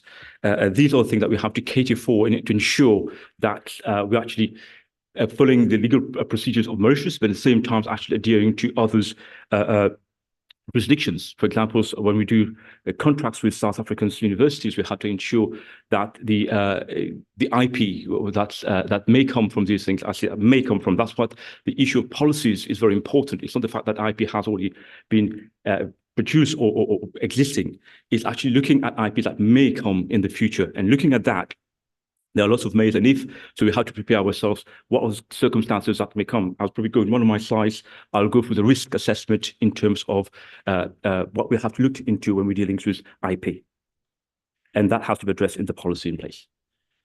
As I said, the key provisions of the Intellectual Property Act 2019 are designed to enhance the management and commercializations of IP property in institutions, promote a culture of innovations, and provide a structured approach to IP management, which the university policy has to actually take on board. And I think that's a summary of what the Act has come. Maybe there are other to do, but from a university perspective, that we're looking at that part. I would say that the policy frameworks implementations, what we're going to look at. And one thing that we got to do also is when we have a policy in place, we have to make sure we contact all the stakeholders. For example, in university, we have 7 faculties. We have to make sure all the faculties are incorporated in the discussions in terms of like, because the specificities and requirements of each faculties are different and different departments are also different. So that's also had to be taken into consideration. The Act enables organizations to manage their intellectual property effectively, protect their innovations legally, and explore commercial opportunities in a structured and legal compliant manner. That's what's very important also from the University of Mauritius, how we move forward if ever we're going to develop something. The institutions and the businesses should have a structured policy that reflect the requirement and provisions of the International Property Act here in Mauritius, for example. And as I said, the University of Mauritius also cater for what may happen if we're actually dealing with the different jurisdictions. This policy should provide clear guidelines for IP creations, protections, disclosures, and commercializations activities, ensuring compliance and maximizations of IP values. Why is it maximization of IP values? For example, at the University of Mauritius, many research, you will find that they publish their papers. Once they publish their papers, that's not possible to actually go for registerings of any IP that may come out of it. But the point is, we got to cater for that at the very beginning, which means how do you manage that part of things like if they're doing a research, what they can publish and what they can't publish, and all these are actually in the contract that we put in place. And that's what we're looking at, the IP values in place. And also the protections of disclosure, which I'll probably go a bit more into detail after that. As I mentioned earlier, we're looking at, when doing the IP policy for the University of Mauritius, we look at the different risks that we're actually looking at. I'm going to sort of like back to front in a sense. In fact, you should have started from bottom, but I look at the litigation risk. This is mainly when you actually have an IP in place and how you protect it and how you actually manage it. That's something that you've got to look at the University of Mauritius. For example, we had IP registered at the University of Mauritius, and then we never went out to commercialize it. So what do we do with it? And the Act also provides the fact that if you have an IP in place, if the inventors come to you after sometimes that I want to develop it, the university will say, we don't have the funds to do it, or we don't think it's worthwhile. How do we deal with that? Those inventors get it and take it and actually goes on himself or herself to actually develop it. That's something that we've got to look at and cater for in the policy itself. And non-compliance risk, as mentioned, this is something that we've got to look at, mainly to do with if, for example, member of staff or some of the partners has not actually complied with the actual regulations, the laws in place, and what may happen to it. Because as I said, IP rights, in terms of renewing it, also is something that we've got to look at. We might have it down there. If we don't renew it, we lose it. So these are the things that the university has to make sure we cater in the policy, because the risk, because we can be sued for it by both ways, by students, staff, and other partners. We also look at the operational risk in terms of when we're putting the policy in place, involving mismanagement of IPs that could lead to loss of exclusive and leakage of confidential information. This is something that we do a lot at the University of Mauritius. Look at the NDAs that we sign afterward.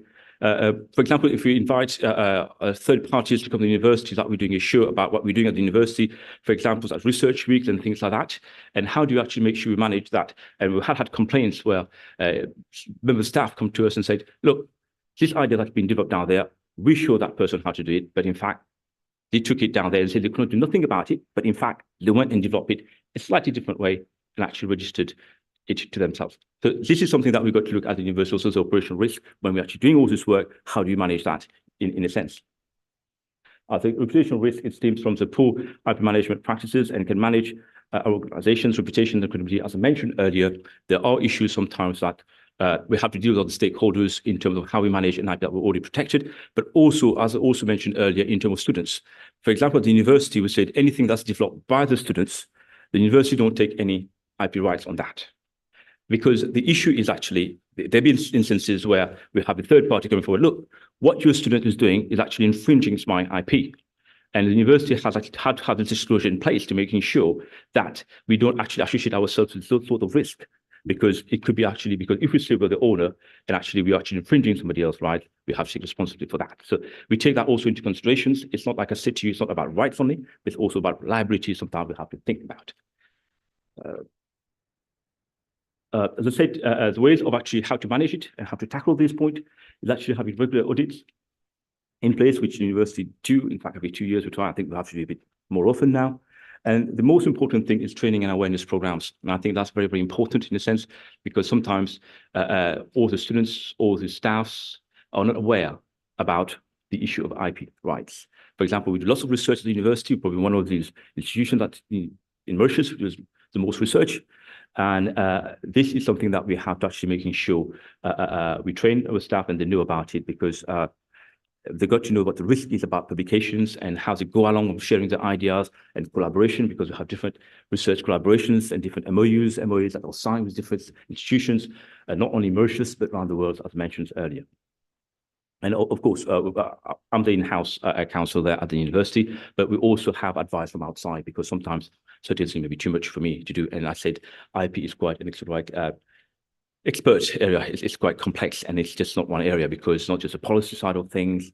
It's also to do about the patenting, registering, and other things. And it takes lots of time. And you do one mistake, and you might find yourself liable to third parties. And enforcement policies is something that we're looking at, and we haven't had to do much of these at the moment.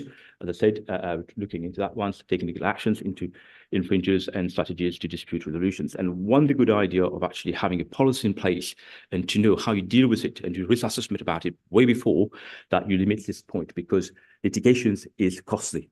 And that's something you've got to avoid at any cost. And having a policy in place that people are aware what they should be doing and should not be doing actually assists in that and helps a lot.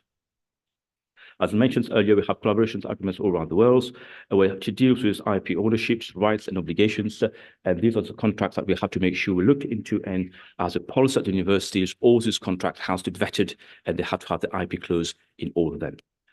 The confidentiality controls, as I mentioned earlier, in terms that we cannot actually have member staff just to actually go into collaboration with anybody else, and also run sort of like seminars and everything without it being vetted at the university level, at the central level, because of confidentiality issues, because they have already started complaining about industries tend to come to us and actually run away with some of the ideas, and thereafter there's nothing we can do about it because there was no NDAs, nothing actually been signed.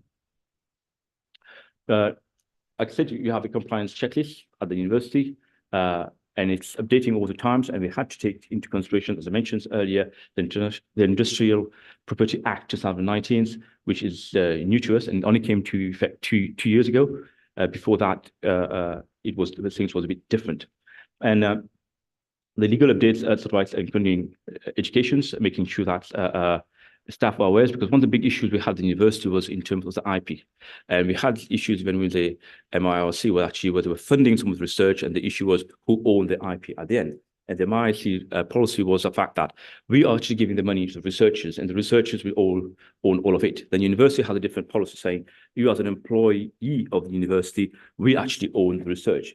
But then even at that time, we did say, for example, you take 50 and we take 50. We already had that argument even before the Act come down, which is not very clear. And actually, that's the position that we've got to look at the Act, provide for employees to have a share of the benefits out of any IP that may be created. But it's not that clear if you think about it, because it says if there's a contract, what will happen? If there's no contract, what will happen? A third of it.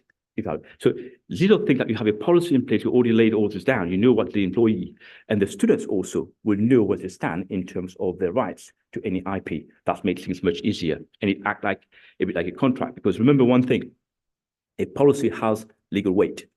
You cannot actually say that you put a policy in place tomorrow and you go to court and say, oh, this is not the good provisions. This one actually prevails. But if you look at the Act, actually it's quite open. You're talking about 1/3. Look at section 12 of the Act.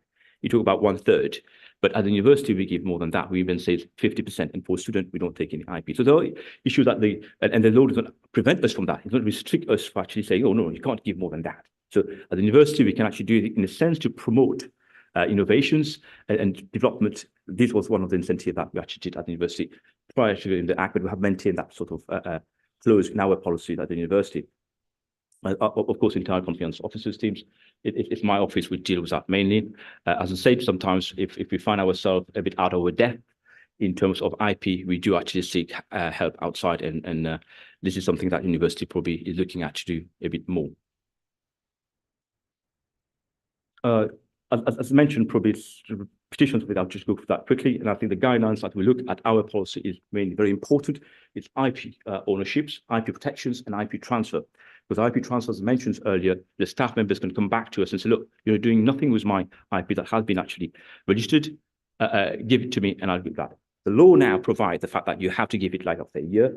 That's something that wasn't there before. But even before, the Universal Mauritius already had such provision in place that we will give it to the person after an assessment if it's worthwhile commercializations or not. And in fact, we don't even have to wait a year if we find out the staff want to do it. And like we find out, we have funding from MIRC, about 50% for the registration. So if they are benefiting from these things, the university will probably be more lenient in terms of why not just let them take it and do something about it. Because at the end of the day, they will have to recognize that was done at the University of Mauritius for the image of the University of Mauritius. It's also good. What's the point of it sitting in the drawers? Yeah, that's something that we've got to think about. And as mentioned, which is very important when it comes to policy level, I'm not looking at where the IP has already been developed and we know that an IP there and we are actually registering. But prior to that, it's also very important to look at the issues of disclosure procedures and confidentiality measures in place to making sure that we preserve it before sort of like, we get it. Because if we haven't done that, we may not even be able to register it, or we lose that. The possibility of that, especially when we think about University of Mauritius at the moment, we have this issue where a publication is being promoted, but the other issue is for promotion exercise, for example, from lecturers, senior lecturers, AP to professors, they look at your publication. And that's something that has always been. I think I was in South Africa with Nemo and Arik was also down there. I was looking at, even there, they have these problems where academics are given, or promoting themselves to publish because they even get paid for that sort of publications. But then what about the IP? And they say, why do I go and look for an IP? It would take so many years and may not succeed, but best for me to just publish it, get the money, and it also count toward my promotions. So that's what's more sort of like attractive for them. So that's something we're looking at different University of Mauritius. Why don't we include the fact that if you have IP registered, you get points, and that help into your promotions more so than publication. So that's something that we've got to look at, how to actually promote, use IP more innovative and producing more knowledge and encouraging that sort of things. Yeah, I think I probably ought to run in terms of the clarification in terms of ownerships, contributions, in terms of employee. During the employment typically belongs to the employer, and it's also specified in the contract, like it's been said in the contracts. And in terms of IP, ownership should be outlined explicitly in joint agreements. We already do that at the University of Mauritius. As I said to you, it can vary in terms of that. We have the minimum provided in the Act, but nothing stopping you from actually doing it more in fact, it'll be more benefit to the institution itself and more encouraging to the different stakeholders. Defines distinct rules for faculties, research, and students, and third party to address various scenarios such as sponsored research. As I mentioned earlier, lots of these research at the University of Mauritius are sponsored by third party, even in Mauritius or outside, and we have to cater for that as well, like third party and what's the rights to it. I would say sometimes research under the contract would belong to whoever contracted that research, but there might be other clauses into it at the university which prevent that at our policy levels. And documentation registrations is that's where I think it's very important to making sure that everything is done as per the law and we have a record of everything, because all those things based on evidence and ensuring that you have a clear sort of like policy in place which record all that in place. Protections is I think like we have to assess it. I think I already went through that in terms of valuations of the commercial viability of protecting measures. That's very important. But we found at the University of Mauritius, because we have about 2 patents registered down there. One of them has been registered for over 10 years. We did nothing about it. So what's the point of having it registered? Was it lack of funding, or was it like it wasn't worthwhile registering to start with? That's something that we got to look at. Legal protections that we have started doing, and I think now we start looking at outside counsels and lawyers to actually assist us in that. And we're already working with some of the firms to see how they can draft that, because it can be very lengthy. And as the drafting patent, as for many of us knows down here, it's not that specific. There's not many people who does it in Mauritius. None of, I think, are aware of patent drafters in Mauritius, and we have to rely on people from outside to do that. We've got to be aware of that. And maybe the capacity building from us has to come from that things. And ongoing management of the IP, which at the moment, as I said, mentioned earlier, not much we had to do about it up to now, but with more sort of rights registrations of IP at the moment, is something that we'll be looking at later, and the changes in the law also that we had to deal with.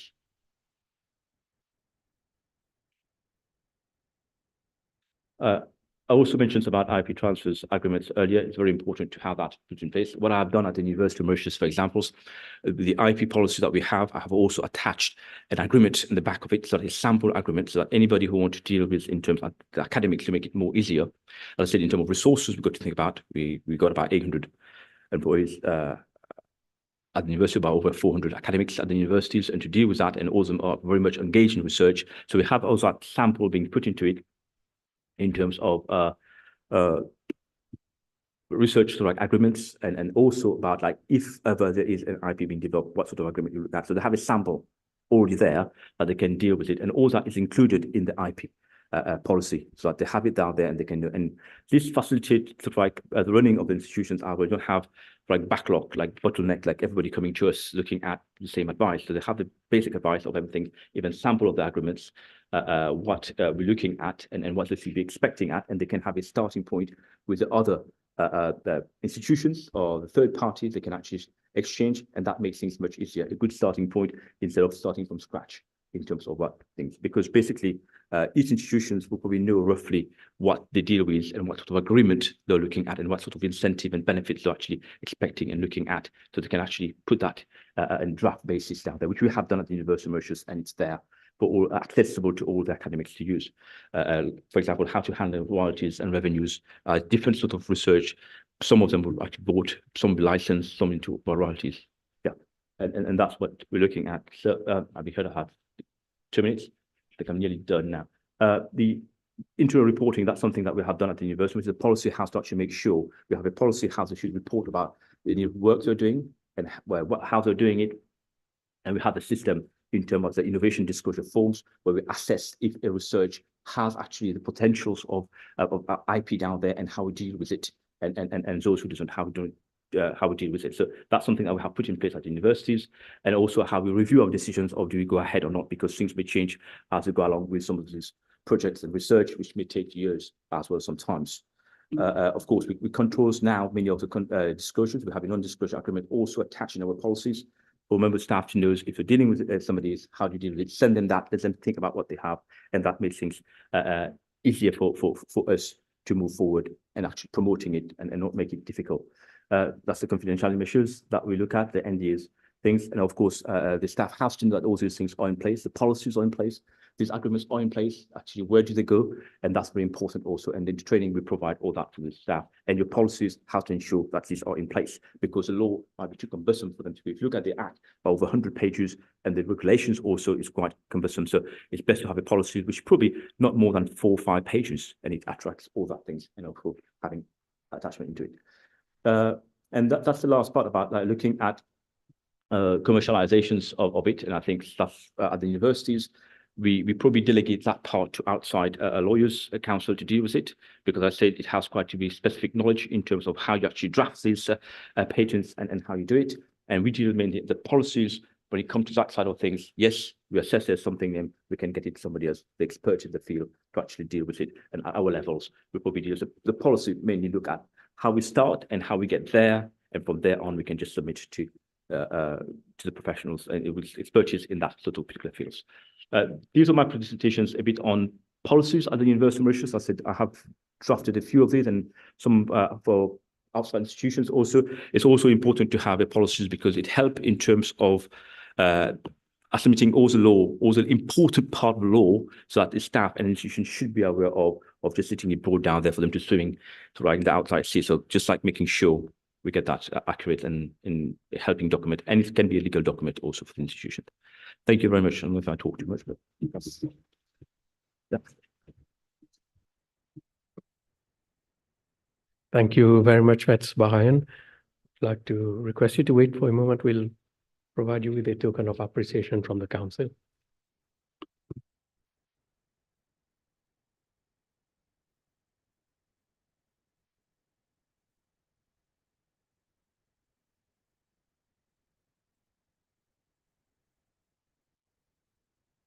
Okay, so thank you again, Maître Subarayan. So now we move to session of question and answers. I would like to request presenters, please, if you could join the seats there.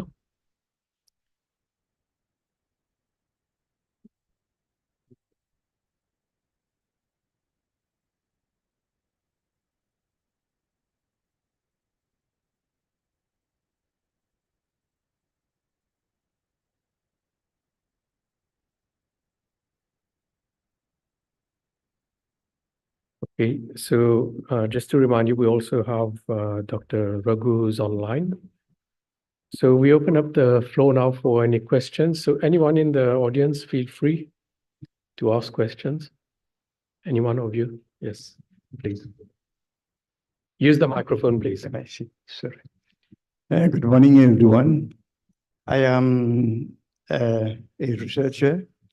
I have developed so many type of renewable energy, generation of renewable energy from various sources. For example, like sea waves or static water, or just like converting air into electricity on 24 hours basis. And the system occupies very small space, and it can be fixed anywhere, even on desert. I have not tried it yet on the moon. Yeah. So I just want to know, as an inventor, how we proceed to get all the certification and all the things you have just explained. I normally used to go to the MOIC, and I have a feeling that I have done so many years of research, and when I hand over whatever secrets of the trade, I need to have a sort of an acknowledgement that I am protected. Whatever I'm handling over should be protected. But we don't get any type of certification from anybody's from which we are dealing to give our secret. So how we proceed? Sir, I would like to answer this query of yours. Basically, being an advocate, we are bound to have this confidential agreement while receiving any kind of information from the inventors or researchers. However, still, if you require another step of protection, then of course, a non-disclosure agreement or a confidential agreement can be signed between the advocate as well as the inventors, and thereafter you can proceed to send your information or research experimental data to us for further evaluations. If you want us to conduct the prior art search, we can conduct a prior art search, and we can list out the various inventive, whether your invention is novel, inventive, and also of course it is industrially applicable. We will provide you a legal opinion on that, and based on our search report, you can take your application forward. We can also assist you in the drafting of complete specification, and filing can be done by the local Mauritian advocate, because we cannot file here. Of course, we can assist you with the filing of PCT application and the application abroad. We have links with the associate with almost all the countries. So we can help you with that. Okay, thank you. So we have, excuse me, should we go through the MOIC or deal direct? How? That's your take, sir.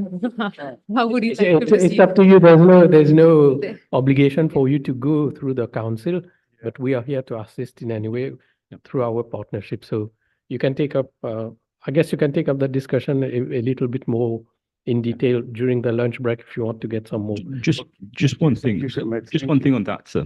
The thing that you got to bear in mind, the fact that you're in research, and that's why I said earlier, I don't know which institutions you're doing this research with, or you're doing it on your own. That's also very important.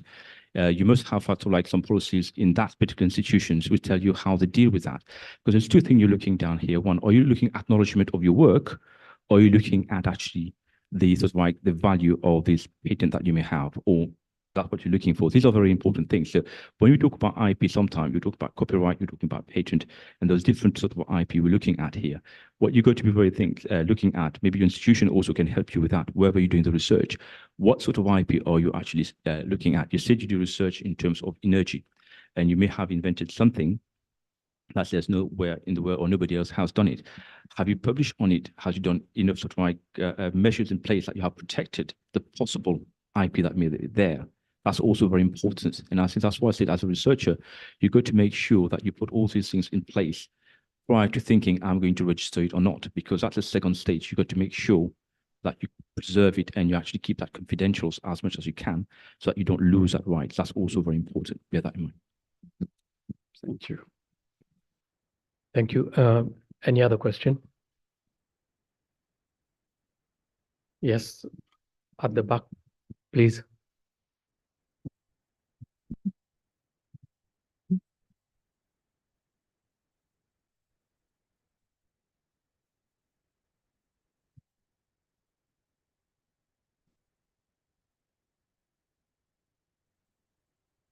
Thank you. Thank you, all the presenters. I really enjoyed all the presentations this morning. In fact, I have one comment and two questions. My first comment goes to Dr. Raghu from India. He did mention innovation and entrepreneurship to be included in academic programs, but I think it should be even before that, probably at primary education, because innovation and entrepreneurship is more of a mindset, and the earlier we take care of it, the better. My first question goes to our presenter from India. You did mention about number of patents increasing from 89 to 127, I think. What do you think is the factor which contributed to that increase in number of patents which you referred to? And also, would you know whether these patents are from residents of India, companies in India, or from non-residents? My second question, which is more of a fundamental one, goes to all the presenters or anybody who would like to comment on that. As we are aware, today we are talking of IP and SDGs. And I think it is acknowledged that IP is extremely important for achievement of SDGs. But SDGs is also about access and inclusion. And some countries are at the forefront of technological innovation. Others are not so much, they are still catching up. So isn't the IP restricting access in those cases? And as we have seen during the COVID-19 pandemic, there were some companies, I won't mention names and countries, which had the vaccine technology and were not very keen to share it in other countries where people were really fighting for their lives. Don't you think that IP was rather a deterrent to SDGs and inclusion? Thank you. Thank you for your question. So I would like to answer the first part of your question, wherein you asked that what are the factors that have led for this enormous increase in the patent filing as well as the grant. The first and the foremost factor I would, credit goes to the government.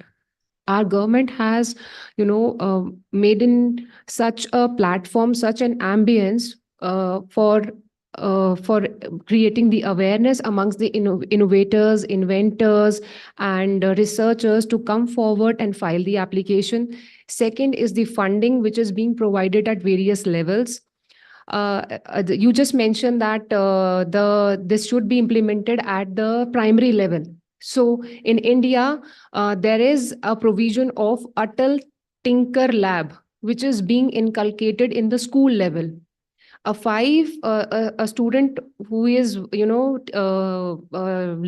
at the 5th grade is also getting environment of the Atal Tinker Lab where he can go and he can kind of experiment.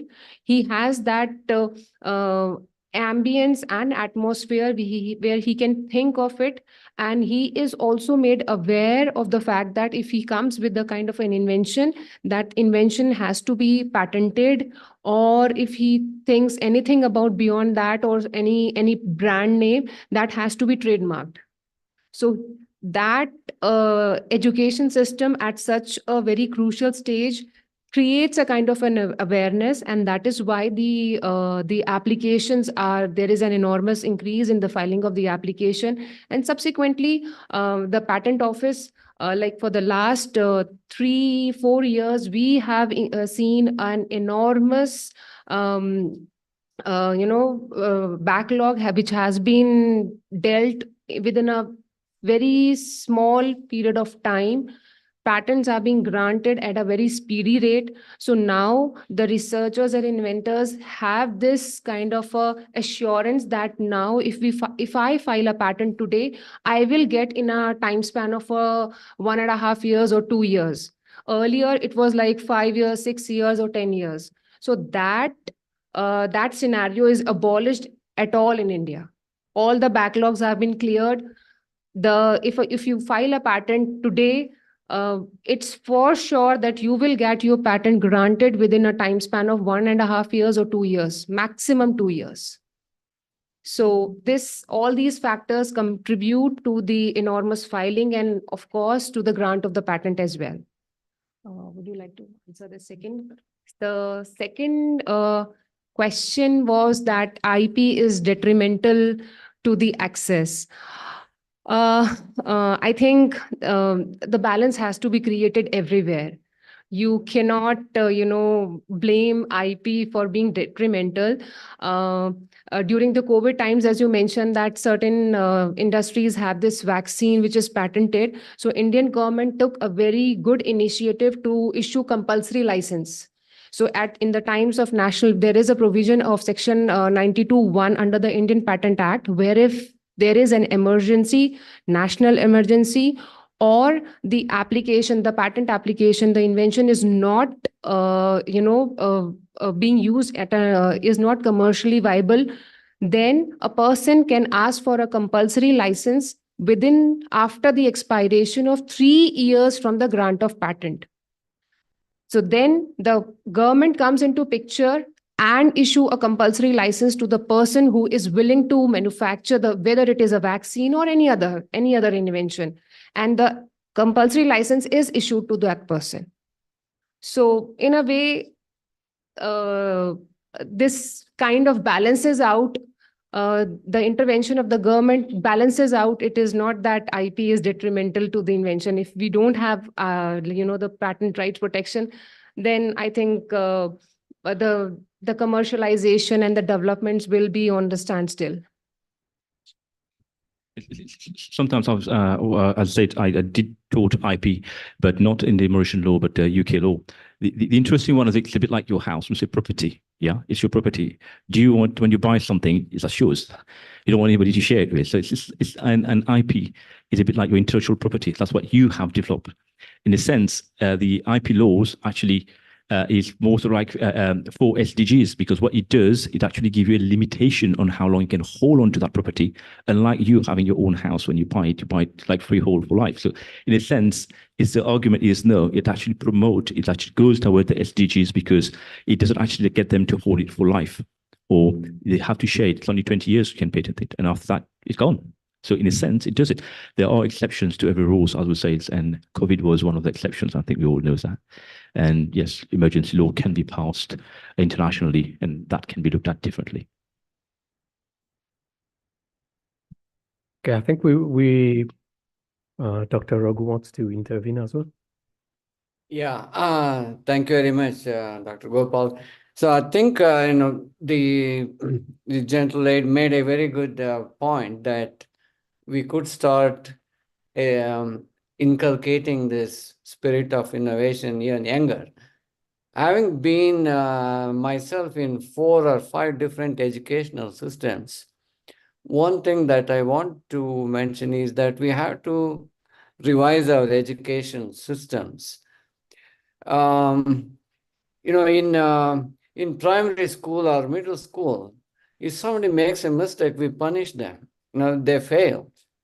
We don't encourage risk-taking. The type of problems we give it's always a yes or no. And it's not open-ended problems that we give. And mistakes are never, kind of tolerated. Everybody should get 100%. So that really is detrimental for making people innovative. That fear of making mistakes comes in the way of being innovative later on in the later stages. So that is kind of percolated all the way, even up to the PhD thesis is the same way, that they should get positive results. Otherwise, it's very risky for somebody to do even their PhDs, invest time and find out it's not working, right? So we need to get a kind of look into our educational systems, diagnose, and see what we can change. Right? Yes, right. That's right. From the primary school, we should be able to see those things. And to answer to the second part of incentives for whether this intellectual property prevents the benefit being given to everyone, looking at the SDGs. I think the purpose of the providing this IP incentive is for inventors to come up with things that are beneficial to the society. Otherwise, the definition of patent itself, it must have industrial application. Otherwise, it's not valuable. And also remember that all patents are they're not commercialized. It's only a very small percentage that are really taken to the market. So it's an initial process for protecting, and beyond that, it has to go through a lot of other testing qualifications before it becomes really, before it gets to the market. All right, thank you. That's all I wanted to say. Yes. Thank you very much, Dr. Raghu. Yes, one more question. My comments are directed to Mr. Subaroyan from the University of Mauritius. You showed in one of your slides that the IP regards to research and also other activities pertaining to the university and to the researchers typically belongs to the institution. This indeed may have been valid for the last 15 years before, but today, in a new context of universities striving to commercialize and to have spin-off companies and to have researchers leading small startups and companies, most probably this could be deterrent. Maybe you would like to react to this? Thank you for these remarks and comments. As I said, universities' IP policies came into place in 2000. I think I was, like I said, I've been at the university for 7 years. Within 2 years, I was there. I think I come up with these policies because I thought, how come universities, who has a 50 years institution, doesn't have a policy in place? And looking around, there was none in Mauritius at that time. But as you said, it's true, because that's why, as I said, we have to actually look at the different contracts. And I said, if you look about the general law within the UK, we'll probably say that to you, an employer, if the employee actually has something during the course of employment, there's something, but the Act also make provisions when the employee left within a year, whatever they invent, the employer will have a share on it. So we've got to look at both sides. And as you mentioned, in a sense, maybe now things have changed. Of course, things are changing fast. And if you want to promote, and as we mentioned, I think what the comment was made with the last presenter, the issue of a very small amount of what's actually been patented get commercialized, a very small amount. I think all the universities around the world, we can count on our fingers how many actually was like a real success story that was like end up millions and actually was worthwhile, had a good return on. But the image of the university, of the ranking of the university, but that's the other aspect that the university has to look at. And as you said, the university at the University of Mauritius, we have to take that right approach. If we can't do anything about it within a year or less, we just say to the inventors or the academics or the students, in fact, the students' research we don't take, the student research, it goes with them.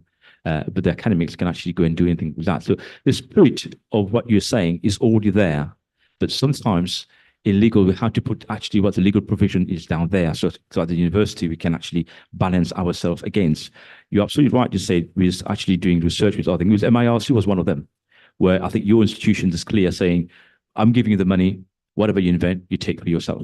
And that was a big problem for the university. I think we had issues on that, and we were writing back and front, how do we deal with that? The university policy contradict that one. But I think we managed to put something out in between to say, fair enough, you're the funder, you can take 50% of what's yours already. It's only about 50%. And with 50%, we're already giving 50% to the staff. So in fact, the university end up with about 75%, if ever there's a development, and the staff end up with 75% of the thing. So the spirit, what you're saying is already there. It's not sort of like crystal clear that we are the employer, is ours. I think we, from what the policy says now, it's definitely not. What the inventors there, it's not ours. It would we jointly own them. That's the stand that we are at the university at the moment. So unlike what the law used to be before, that the employer actually have it for themselves. I don't know if I answered the question. Just to add as well, also currently, I understand that the university is carving its strategic orientation with regards to research and innovation. Yes, that's right. And Yes. also within that particular strategy, there is the issue of entrepreneurship university, which indeed you are promoting. And most probably this could be looked into, because at the end of the day, with all these issues coming up, it reflects on the Global Innovation Index pertaining to the activities of a university in terms of research and entrepreneurial universities. So we have to keep this in mind as well. This is why the MRIC Act was changed in certain aspects with regards to providing the whole IP to the stakeholders who indeed benefit from the funds. And at the end of the day, what we see is that with regards to deliverables are more important in terms of research outputs when you provide the IP and you say, look, the IP belongs to you, and this is your research, and the deliverables are there. But these were the comments. Thank you. Thank you for that. The only thing I think that you were to say, that's why I was saying the IP policy is very important. What you say makes absolute sense. But the thing is, we got to look at the law, also what the law says. The University of Mauritius cannot go against what the law says. And for example, when you have the PRB, all the academics already have a policy, as you're probably well aware. Consultancies, there's 3 different kinds of consultancies, what the shares they take on it. So these are like contract law that you already exist between the employer and the employee, which we can't bypass because we got audited by all these things. So these are the things that we have to take into considerations, and then we have policies contract. Of course, the spirit and of any agreement is what you're saying. Actually, is also actually to encourage people to come forward and invent, because they're the one that putting all things. It's their knowledge as well, like you said. Yes, of course, the spirit is there, but I think we have to actually navigate through the legal systems to ensure that these sort of things happen, and we are doing it the best we can. And I think most of comments or ideas are most welcome, and I'll definitely take that back to the management, senior management, that for sure. Thanks. Okay, thank you very much, Met Subarayan. I think we will draw a close to this first session of this morning. We've reached, my time is right, it's almost 12:25. So I suggest we'll take a break now for lunch. I wish to thank again, on behalf of MRIC, all the presenters who've taken part in this opening session, in this first part of the discussions. And I'm sure there are going to be further questions that arise. Should there be any questions that come through the chat or eventually are sent by email, we will forward them to the designated speaker for a response. So once again, thank you very much for your patience. Thank you very much for giving us your time. We open up for the lunch, and we'd like to see you here, if possible, in 45 minutes. So let's say about 1:15, we start the next session. Thank you very much.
Test 1, 2.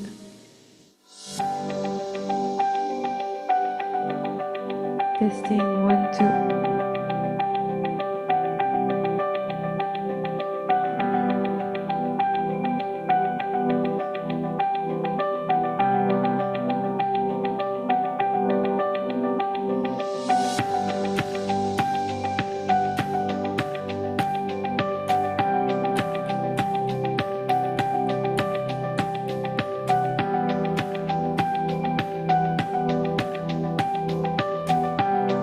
Testing 1, 2.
Okay, thank you. Thank you again, everyone, for coming back after the lunch. So we'll continue with the next session of presentations, and we have now a presentation by Ms. Onela Bisquet from PLCG firm. And Ms. Bisquet has been with the PLCG law firm since January 2016. She has expertise in French and Mauritian law, and her professional experience includes competition and distribution law, litigation and arbitration, and intellectual property, amongst others. So I would like to invite Ms. Bisquet now to take the floor. Thank you.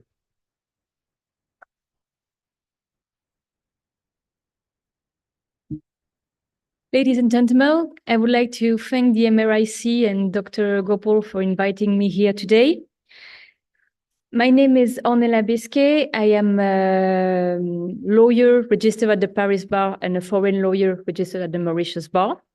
In my presentation today, we focus on the relevance of trademarks for fostering SDGs. While innovation is time-consuming and costly, effort and intellectual property rights ensure that innovators make a fair return on their investment in terms of money, time, and efforts. On a wider scale, it attracts investment, fosters job creation, and more generally, drives positive and sustainable economic growth. For the above reason, intellectual property, so innovation, is the fuel of advancement and progress and has therefore a key role to play in reaching sustainable goals for 2030. When one speaks about innovation, one will usually oppose the notion of sustainable innovation and disruptive innovation. In short, sustainable innovation promotes long-term solutions, create positive impacts on future well-being, build upon existing technologies and systems, emphasize gradual improvements and long-term change, and promote long-term solutions. For instance, sustainable transportation. As opposed to disruptive innovation, which rather significantly shift the status quo, upend existing systems, create new opportunities, challenge and potentially replace existing norms, and rapidly reshape end markets in a short period, such as smartphone or artificial intelligence. Whether sustainable or disruptive, research and innovation efforts must be able to generate a return over time. In this study, we will discuss how trademarks are the vectors for sustainable innovation, and namely by ensuring competitiveness and profit-making, by raising awareness on sustainable development issues for our society. We are, however, aware of the limitation of trademarks and shall namely discuss its inherent deficiencies and misuses, which have been fostering much more defiance rather than inspiration.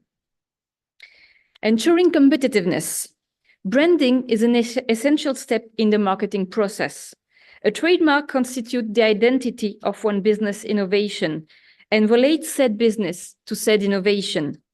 Trademarks are therefore essential for the adoption of proper and effective marketing strategy, as they provide the product or services with a name, an existence, and an individuality. Trademark is therefore also a guarantee of reputation and quality for its beneficiary. Hence, the trademark identifies the invention in a given market, differentiating it from its competitor in terms of value offered rather than in terms of price, informing consumers about its property. In short, a trademark is the cornerstone of any defined and developed commercial strategy, and is therefore essential to ensuring the profitability of any innovation. Raising public awareness. Trademark informative aspects are also invaluable assets to inform consumers on the contribution of an invention to sustainable development. Indeed, since trademarks can take any form, shape, or color, its dynamism is ideal for conveying meaningful messages of sustainability. We have chosen to illustrate our views on 2 points: the global phenomenon of green branding, and 2 special forms of trademarks, namely certification marks and collective mark. As per the green branding phenomenon, green branding or eco-marks is the term commonly used to define the strain by adding, for instance, words such as eco, green, sustainable, zero impact, depicting water, leaves, or the earth, or using colors associated with sustainable and ecology, green. This trend has enabled several businesses to promote their own sustainable and eco-friendly solution on their respective markets, and has helped raise awareness on such matters.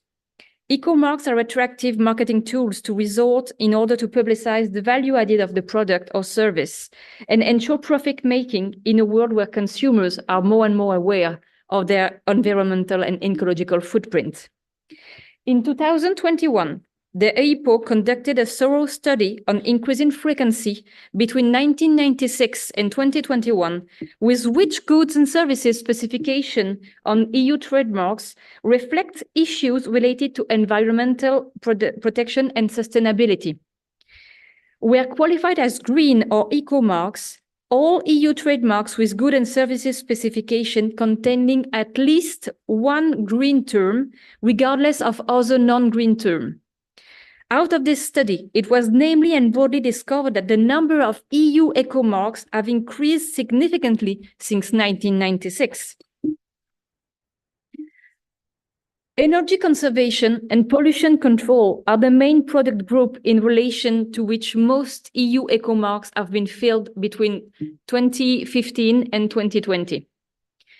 The energy conservation comprises storage of electricity, batteries of various kinds, was the most important subcategory. The second most important group was pollution control, and which was dominated by water purification systems. Examples of green branding: EcoVert, which is a laundry detergent, and more astonishingly, McDonald's. Indeed, in France, since 2010, McDonald's adopted a new logo with a green background and the emblematic M colored in yellow. This change in the graphic charter was accompanied with an environmental awareness campaign and a policy in favor of sustainable development. Sanex Zero Global, a range of shower gels, shampoos, deodorant formulated with zero colorants, sulfates, soap, and made of ingredients with 93% of natural origin. Ecolife Mauritius, a Mauritian online retailer which specializes in zero waste and reusable toxin-free products ranging from cutleries to toothbrushes. Going to certification and collective marks. Certification marks and labels must meet certain rules or standards, are based on verification and the control afterwards. They are owned by the certified agent, but used by the producer or services provider. It informs the consumers of the quality, standard, and accuracy of the goods and services, and it provides a certain reputation and competitiveness to the concerned business. It was introduced in the Mauritian legal system in 2019.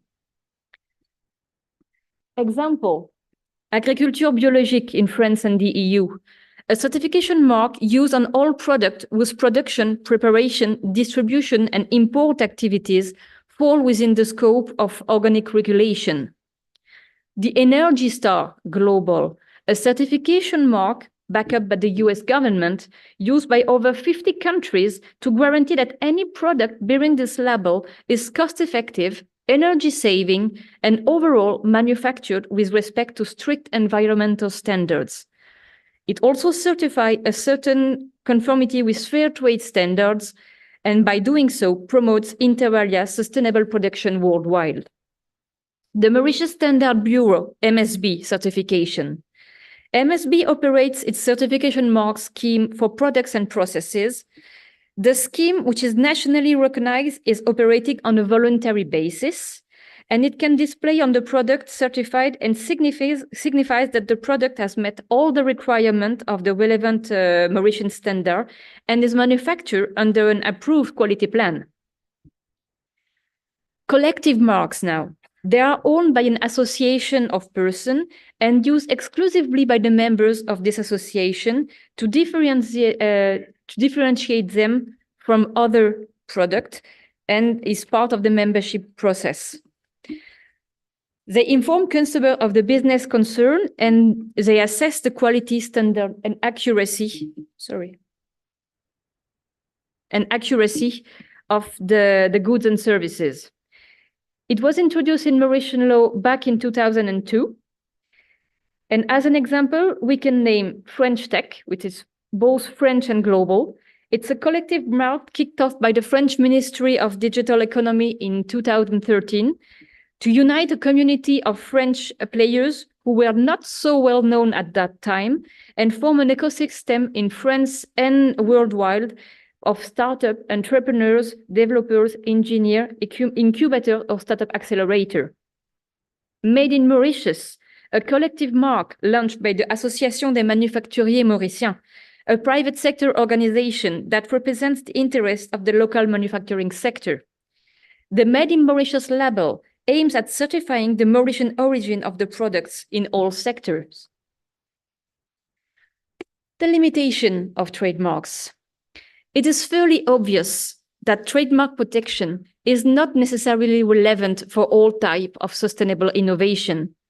The process innovation is undeniable that patent and industrial design may be considered more relevant. The added value of other IP titles, trademark but not sufficient, and some businesses have decided to use additional IP titles in which to find a value added for the product certification. And for this, geographical indication make perfect sense. They are used exclusively for specific products or by producer originating from a specific geographical area. They must meet specific conditions and cannot be assigned or licensed to someone outside of this geographical area.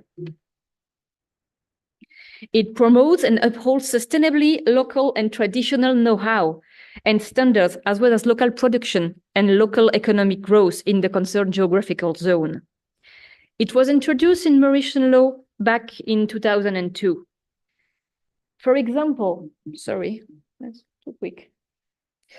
We can refer to Darjeeling, a general indication registered by Indian tea producers from the region of Darjeeling in relation to the tea they produce, which is cultivated in accordance with traditional standards specific to this region. We can also name Champagne, sparkling French wine, may only be called champagne if the grapes are used for its production are grown in this region, and if the wine is bottled in this same region.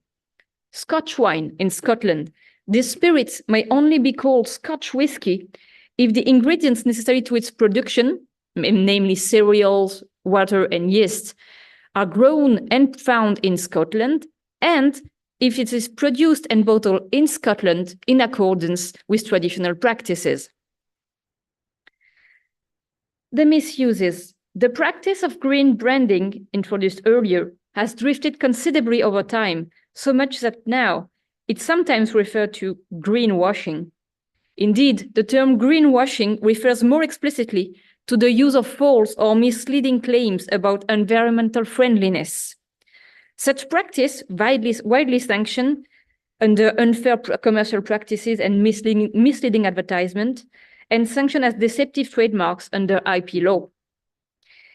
In January 2021, the European Commission conducted a sweep, a set of checks carried out simultaneously on different websites to identify possible breach of EU consumer law and online market, which targeted specifically greenwashing practices in various sectors, including garment, cosmetics, and household equipments. Having examined more than 344 seemingly dubious claims, the findings of the Commission were the following. In more than half of the cases, the trader did not provide sufficient information for consumers to judge the claim's accuracy.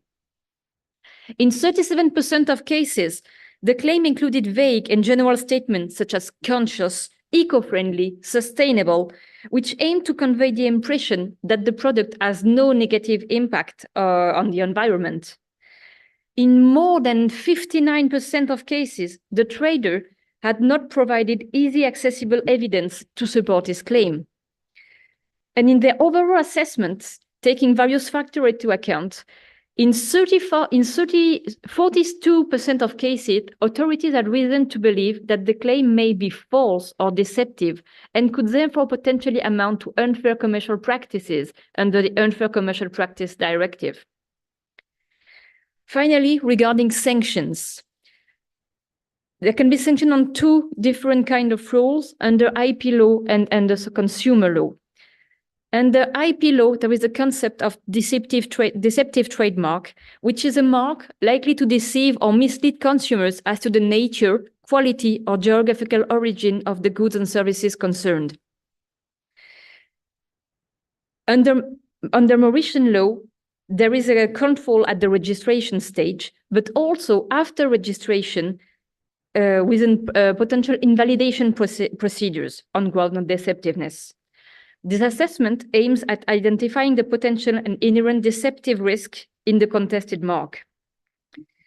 In the European Union, there is the same kind of rules, and French courts have had the occasion to sanction a trademark confiture comme à la maison, considering that it was deceptive insofar as the mention comme à la maison, like at home, evoked the idea of artisanal production when in reality it was an industrial production. Under consumer law now, in Mauritius in 2002, Mauritius adopted the Protection Against Unfair Practices Industrial Property Rights Act to sanction any and all industrial and commercial practices which may be considered unfair or dishonest. Same kind of regulation can be found in France under Article L121-2 et -3 du Code de la Consommation, and opens a similar course of action as in Mauritius. And French Supreme Court already had sanctioned a trademark under this rule. The trademark expert in advertising was sanctioned as it led consumers to believe that the advertiser possessed exceptional skills that not all members of the cooperative necessarily had. To conclude, despite the shortcomings and the abuses that have been presented, and the result of analysis are fairly positive and do, in my opinion, show that trademarks have a positive impact and relevance and a crucial role to play when it comes to generating development and progress. Thank you very much.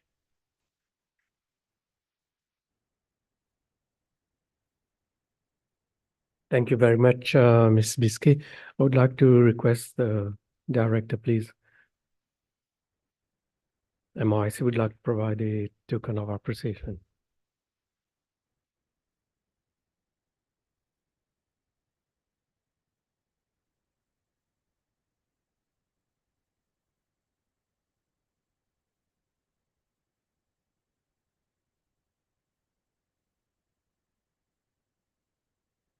Thank you again, Ms. Bisquet. So we now have the next presentation by Ms. Selma Jetta, who's going to join us online from India. So Ms. Jetta has a Master of Environmental Science and a Bachelor of Arts. She also has a cross-disciplinary background in science and engineering and has had a successful career in quality assurance working for international companies in the US and in Singapore. Her portfolio includes over 90 granted patents, around 100 pending patents, and more than 30 trademark registrations, with the support of patent firms in India, the US, and Europe. Ms. Jetta, the floor is yours. Thank you. Thank you, Dr. Gopal. Can you hear me okay?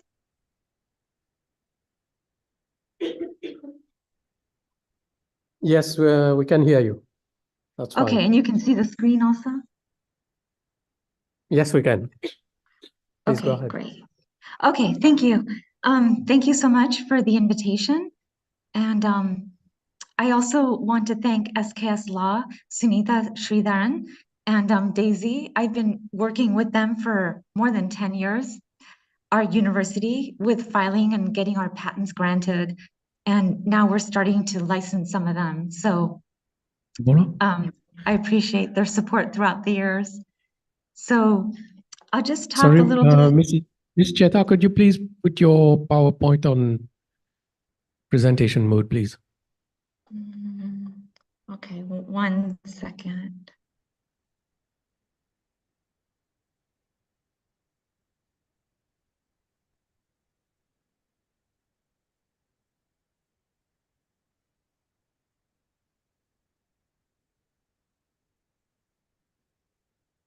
On slideshow? I don't see that.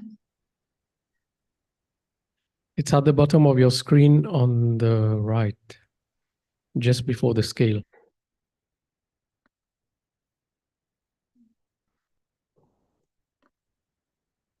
Sorry, I'm not seeing it. One second.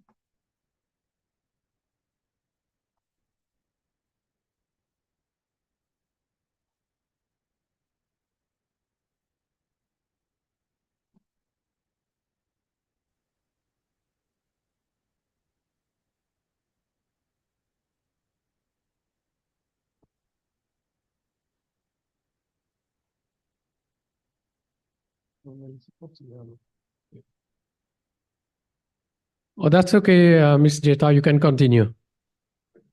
Okay, you can't see it, right? Shoot. No, we can see it, that's fine. Oh, you can. Okay, great. I'm going to my next slide. Oops. All right. So what I wanted to talk about first is Amrita University. I'm working as the director of patents for the patent office in the university, and we're a private university in India with 9 campuses. The university is about 30 years old. And when we first started, we did get a significant amount of research money. Our chancellor, Shri Mata Amritandamayi Devi, basically her direction was, if you don't use that money to help people, I want you to give it back. So this is a directive from the chancellor from the beginning of the university. And much of our research is directed towards helping people in marginalized communities, in remote areas, people who don't have access to technologies. So many of our patents are redesigned to make them easily usable and accessible in frugal or remote settings. So that's our guiding mission. And we have about half our technologies are deployed in the field. We file patents for a variety of reasons. So one of the reasons is to allow us to provide technologies to people in various areas. Sometimes we want to give things away and have the ability to do that without anyone stopping us. Sometimes we commercialize our technologies. So we patent for different reasons from a private company. And we also file patents as recognition for the university and our inventors and for our rankings as well. So those are some of the other reasons we file. This chart shows we have more than 100 patents granted now, and about half of our patents are in the biotech, life sciences, health sciences areas. And the other half of our patents are in mechanical, wireless, computer science. So this slide just gives you an idea of what technologies we file in. So I wanted to show a short video on Amrita and some of our research and innovation. And then I'm going to talk about some of the ones that are presented in this short video. So Dr. Gopal, you want to show the video?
Ms. Jeta, could you please continue with your presentation? When you come to the end, then we'll play the video, please. Okay, sure. I can continue. So And could you as you check your PowerPoint as well, because the slides are not moving from our side here. okay. So now I'm on the examples of the technologies. Can you see this slide? No, it's still at the first slide. Oh, okay. I don't know why it's not moving.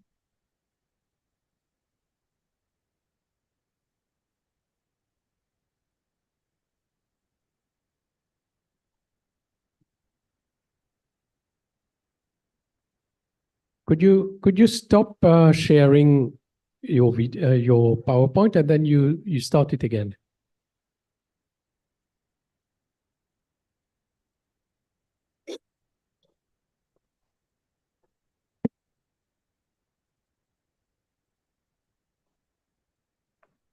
Can you see that screen now? Oh yeah, here we go. Is that visible?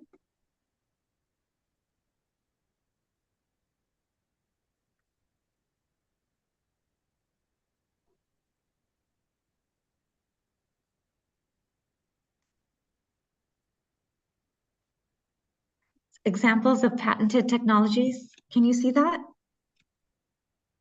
Yes, we can see your slide. Okay, great, thanks. Okay, so these are some of the technologies that you're going to see in the video. The first one is our landslide system. So this landslide system was developed in Amrita University. It's a wireless remote landslide sensing system, and it provides early warning for landslides. We have 6 patents covering various aspects of the system, and the system is deployed in several locations in India and actively working. So this is one example of our technologies that is implemented in the field in remote locations and intended to help communities that don't have access to these technologies with early warning. The next one is called the OceanNet system. This system was also developed in Amrita, and what it does is extend the mobile network offshore so that the local fishermen have access to their phones. So in Mauritius, you're probably aware of this, you go offshore on a boat off coast, and then at a certain point, your phone stops working.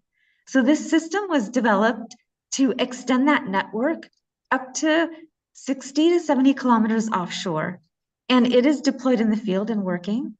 We have both Indian and US patents granted on the system. And then the last one that I wanted to talk about a little bit is the haptic skills training. So haptic technologies basically are used to replicate the feeling of like drilling or sawing. So basically, and it's all done with the computer screen, and it's virtually done. So basically, when you can't always teach these skills live to people, you can do it in a virtual way. And we have developed a lot of haptics training, skills training courses to do this. One of them has been focused on construction skills. So we have some patents that teach people how to do bar bending in a virtual environment. And the systems are also used by a large construction company in India. So these are some examples of our technologies that we've developed here. They're patented and deployed. And we use them, Amrita uses them both in the field ourselves, and some of these technologies we also license. So I think, let's see, did the screen change? This is my last screen, just if people have questions at the end. And then if you can show the video.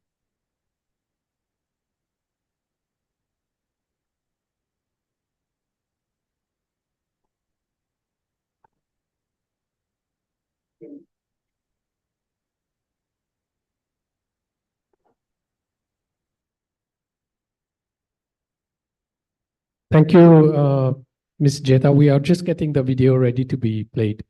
If you can Okay, great. bear with us a couple of minutes.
Okay, Ms. Jeta, we are going to play the video shortly. Okay, thank you.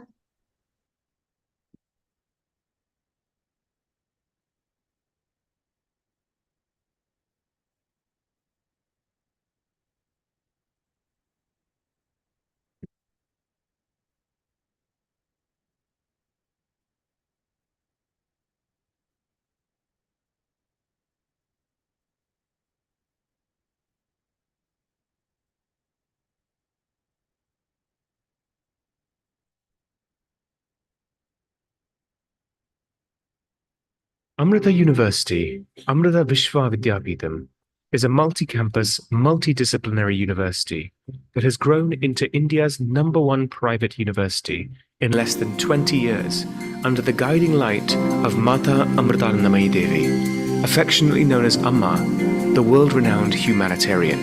Amma is also the Chancellor of Amrita University, driving a vision of education for life, not just education for living.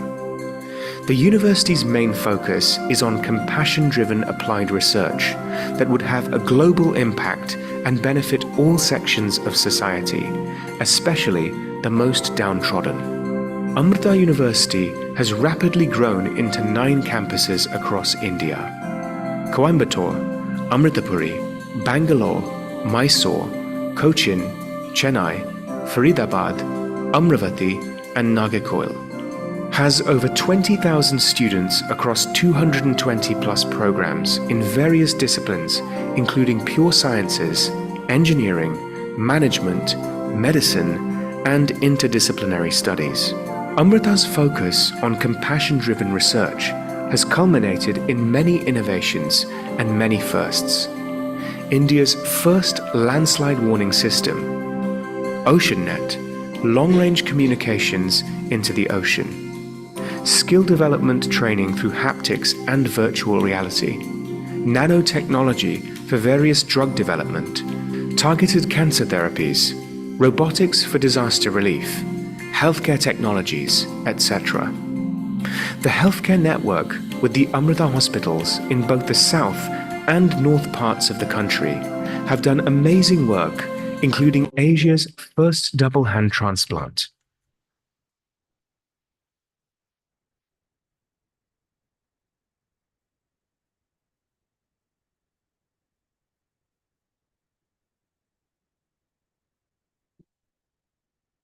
Okay, Ms. Jeta, we've just completed the video. Is there anything you want to add? No, thank you. I'll just take questions at the end when everyone's finished speaking. Okay, all right. Well, thank you very much, Ms. Jeta. Okay, so we'll now move on to the next presentation from Dr. Yuri Kapitsa.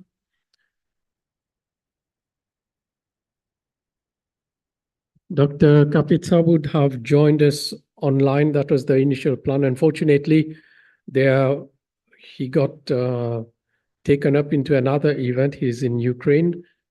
So at the same time, he has to be in another function. But I think we gave him the Zoom link, so there's a possibility he's online being able to follow. But he sent us a pre-recorded video. I'll just say a few words about Dr. Kapitsa. He's actively involved in the development of IPR policies, innovation, awareness campaigns, and legislation, including in Mauritius. He's a member of the working group on intellectual property law of the European Federation of National Academies of Sciences. So we'll play the video from Dr. Kapitsa.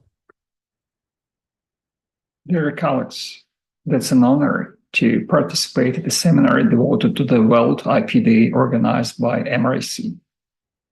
Being in Mauritius in 2019-22, I was extremely impressed by the knowledge and different tools they use in Mauritius to support innovations and IP commercialization. And I hope that proposals of our EU project on IP development and commercialization in Mauritius could be of use. Today's presentation pays attention to the modern trends in supporting innovative development, creation, and commercialization of IP in the European Union. Why EU? From one side, it's far from Mauritius. From another, having 27 countries experiencing innovative development and active EU innovation policy, EU solutions are used not only by the member states, but by a number of other countries, which could extract from this knowledge what they need at the moment. Well, first, evaluation. Who we are in innovation sphere and IP. Usually countries' evaluation is based on national statistics studies, as well global indexes like Global Innovation Index. In the EU, each year, European Innovation Scoreboard is published with ranking EU, member states, other European countries, as well as China, US, Australia, by 32 indicators grouped under specific dimensions, such as attractive research systems, firm investments in R&D, use of information technologies, intellectual assets, etc. A cumulative index is calculated according to which all countries are ranked. Have a look 2023 chart. Based on their scores, EU countries fall into 4 performance groups: innovation leaders, strong innovators, moderate innovators, and emerging innovators. We could see that emerging innovators include Romania, Bulgaria, Poland, etc. As well, innovation leaders are Denmark, Sweden, Finland.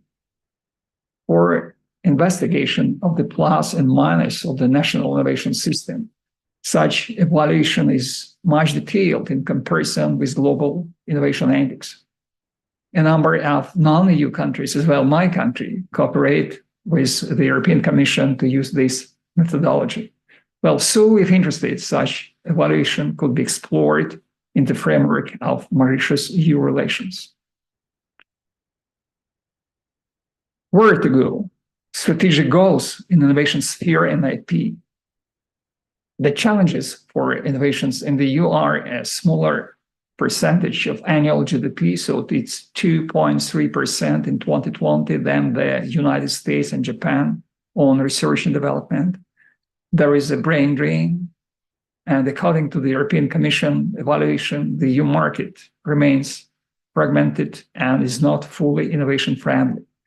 To reverse these trends, the EU developed the concept of the Innovation Union, which in particular aim to remove obstacles to innovation like expensive patenting, market fragmentation, change the way the public and private sectors work together for innovation partnership to reach 3% in average finance of R&D of GDP. Well, that's gross domestic expenditures for countries 2022. We could have a look at Germany, Austria, Sweden, Finland have more than 2.85% finance, and Romania, Bulgaria, Latvia less than 0.8. I would specify some instruments which are used for innovation development. So first, it's Horizon Europe Framework Program for Research and Innovation. And particularly, the program is aimed to increase innovation readiness level of developments to higher one in priority economic areas. It should be mentioned that Mauritius research institutions and universities could take part in the program with European partners. At least 85% of resources of the European Regional Development Fund are allocated to objectives related to innovation. In 21-27 years, priorities being investments in a smarter, greener, more connected, and more social Europe that is closer to its citizens. Then the aim is to increase in EU venture capital investments, as well as services aimed on support investments, to realize a program for the competitiveness of enterprises and SMEs. And an interesting and quite wide innovation council program to identify, develop, breakthrough technologies and provide support throughout the life cycle from an early stage research to proof of concept technology transfer, and the financing and scale up of startups and SMEs. As well, the European Commission is active in adopting policy documents in the IP field, in particular communication, making the most of the EU's innovative potential, an intellectual property action plan to support the EU's recovery and resilience. It's 2020. The actions in particular include support a developing of the unitary patent system, which provide the possibility to have protection in the EU member states by having only one unitary patent for all the countries. Regarding IP measures, well, first we should mention IP voucher for IP registration, which is used on the EU level and also in a number of EU member states. The SME fund under EU Intellectual Property Office offers vouchers that can be used for registration of trademarks, designs, patents, and plant varieties with reimbursement of 75% of expenditures. Then we have IP voucher for IP scan. IP scan, or IP pre-diagnostic service, puts SME directly in contact with an IP expert designated by national EU member states IP office with finance up to 90% of expenditures. IP scan envisages to review SME's business model with an IP expert, identification, what IP assets actually are and how to register and manage them, identification ways to protect IP, and what to do if someone infringes IP rights, and devise a clear IP strategy for SME, what to register, where to register, how to exploit your IP through licensing, partnership, and internationalization. On the national level, such IP scans are used in France, Great Britain, and other countries. Well, then we have a special services for those SMEs which involved in collaborative international and national projects. So it's free of charge service to help startups and SMEs.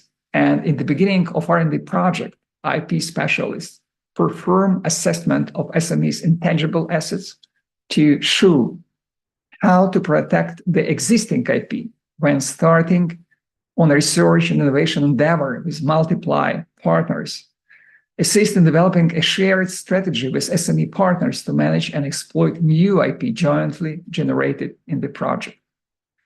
Also, we should mention IP commercialization consultancy services. Such free services, in particular you have in Mauritius also, these services are widely spread by technology transfer agencies in the EU member states, as well on the level of EU.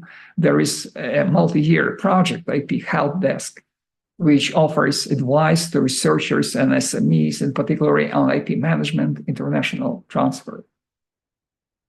Well, and the last, guidelines, model agreements, and forums. In universities, research organizations, SMEs, the wide need is to have recommendations, guidelines, model clauses, model agreements on IP commercialization.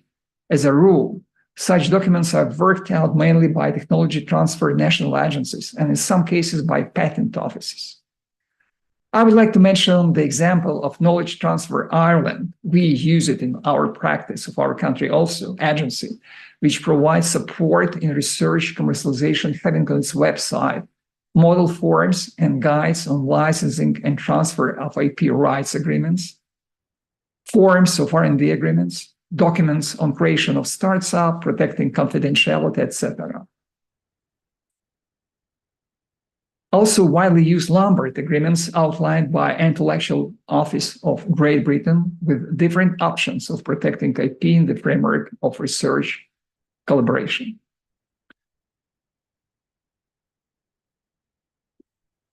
Well, to finalize, I would like to say that today's IP Day attracts attention to the role of innovation and creativity in sustainable development. Countries have different experience and instruments they use to be more innovative. Having looked the high interest in innovation development, IP creation and commercialization in Mauritius, and system approach to these issues of MRC and other government institutions. I would like to wish the realization of your most ambitious goals, peace and prosperity. Thank you for attention.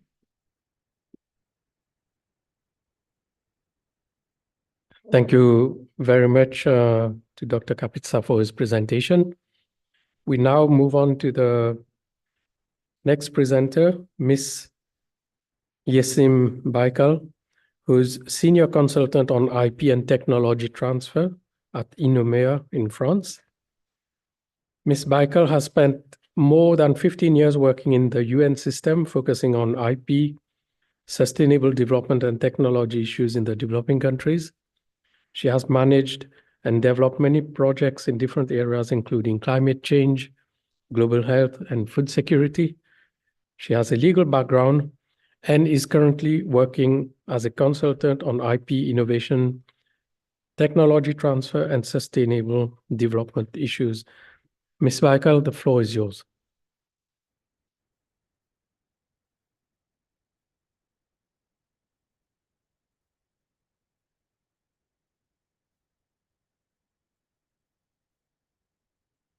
Ms. Baikal, could you please unmute? Now it's okay? That's okay, that's fine, thank you. Okay, thank you. Good afternoon, everyone. First of all, Honorable Minister, the Executive Director of the MRIC, the Chairman, Dr. Gopal, participants, I'm very happy to be speaking at this important event today. My topic is more on the IP innovation, SDG, and frontier technology intersection. Now, SDGs, as one of the speakers before me have explained, these are 17 goals agreed upon by the international community, which is the United Nations. And there are targets under each goal, there are action items under each goal, and the deadline for the realization of these goals has been determined as 2030. So what are the criteria for the successful SDGs? What do we need for the success? It's creativity, of course, innovation for all of the goals, and new thinking. And this is the same for the intellectual property. Intellectual property is critical for innovation, creativity, and success for the SDGs. And since I'm going to talk about frontier technologies, I will give some examples. And I'm happy that the Honorable Minister in his introductory remarks also talked about these technologies. He said emerging technologies. And these are very important. And each day they're becoming more and more important, which relation to SDGs and as well as innovation. What are some of these technologies? Those are like artificial intelligence, AI, the Internet of Things, augmented virtual reality, robotics, autonomous vehicles, space, and genomics. These are the main frontier technologies. And if you look at the SDGs, almost all of the UN's target for SDGs will benefit directly from the frontier technologies. This is a finding in the report of a joint report by ITU, International Telecommunication Union, and the UNDP, the UN Development Program. Of course, digitalization is important for SDGs, but also for sustainability issues. It's important when you're transitioning to frontier technologies or using frontier technologies, innovating frontier technologies, to be careful about the sustainability considerations. And to that also these technological advancements prioritize ethical considerations and environmental sustainability. What are the, in looking at the intersection between the IP, SDGs, and these kind of technologies, these technologies are critical. I have made a small research on this. In 3 areas, it has determined to be very critical. Climate action, which is SDG 13, renewable energy and clean technology, SDG 7, healthcare and well-being, SDG 3. So in these goals, when you identify action items, it's the element of frontier technologies will be very important. And what is the relationship between IP and frontier technologies? It's a very complex relationship. For example, one opportunity, especially for the developing countries, is you will have easier access to data. This includes the patent information. When you have frontier technologies, it's easier to compile and access data. So this is an advantage for the developing countries. And I will also, since this is a event in Mauritius and we're focusing on Mauritius, I will also have just a general picture on Mauritius. What are the challenges and opportunities in frontier technology, innovation, and IP? There's always the perspective of the developing countries, of course, with regard to frontier technologies. But in my belief, it's each country is unique. It's in its own way. So I looked at it and I see that Mauritius is a party to the key instruments, key treaties and IP, including the PCT, which is very important.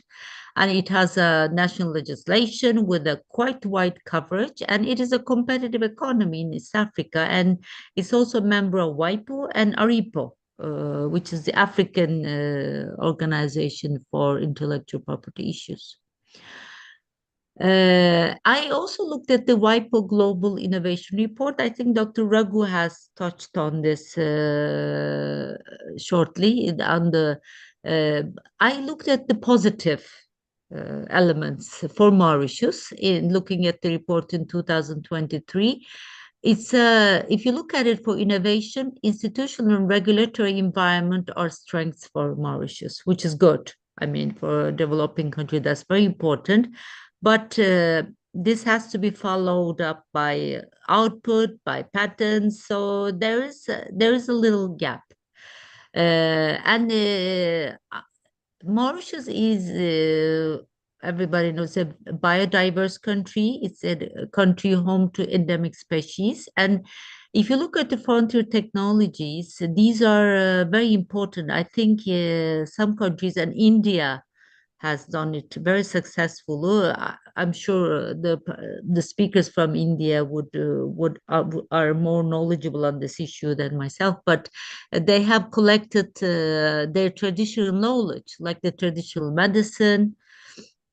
They use frontier technologies for that purpose. And I think for developing countries, for a country like Mauritius with a biodiversity, this would facilitate the protection of its genetic resources in the future. This can also be done for traditional knowledge production, for the protection of its knowledge, traditional knowledge and traditional medicine in the future. Most technologies Mauritius needs to innovate and develop would have an element of frontier technologies in the future. Why I say that? I also looked at the United Nations Environment Program. This organization, most of the countries completed it now. They do climate-friendly technology needs assessment. They report. I checked that for Mauritius. And it's a country affected a lot by climate change, by cyclones, by the changes in the weather systems, and also very prone to disasters. And so any technology that's innovated for disaster reduction, disaster management would have an element of frontier technology. So Mauritius would, that's one reason, one important reason, especially climate change reasons, that Mauritius has to develop new skills, encourage, improve the capacity of its innovators, researchers on frontier technologies. And another one is, of course, public health and non-communicable diseases. e-health. I've seen that there is a system on e-health in Mauritius. It's a big achievement for a developing country, and most of the developing countries have not been there yet. It's a very it's a big task to develop the e-government, e-health. But this is where the risk of the challenge of frontier technologies come up, because when you have you compile data and you open the data, especially with the frontier technologies, with AI or with digital platforms, databases, privacy of data and the ownership of data will be a challenge in the future. And management of data is also a challenge. This has come up with some of the countries, especially I was working at a LDC organization in the UN during the COVID times, and some companies who wanted to develop vaccines for COVID, they said they wanted to work in the least developed countries in Africa, but they wanted to have free access to their data, their patient data. They wanted to test their vaccines. So that is when you don't know how to manage your data, how to secure your data, this will be a challenge, especially for the developing countries in the future. And again, continuing with the challenges and opportunities of frontier technologies, it's a IP usually, not just in the developing countries, but in the developed world too. It's a mystery for innovators, for researchers. They don't know how to manage IP. I mean, when they innovate, they don't know how to commercialize their innovation.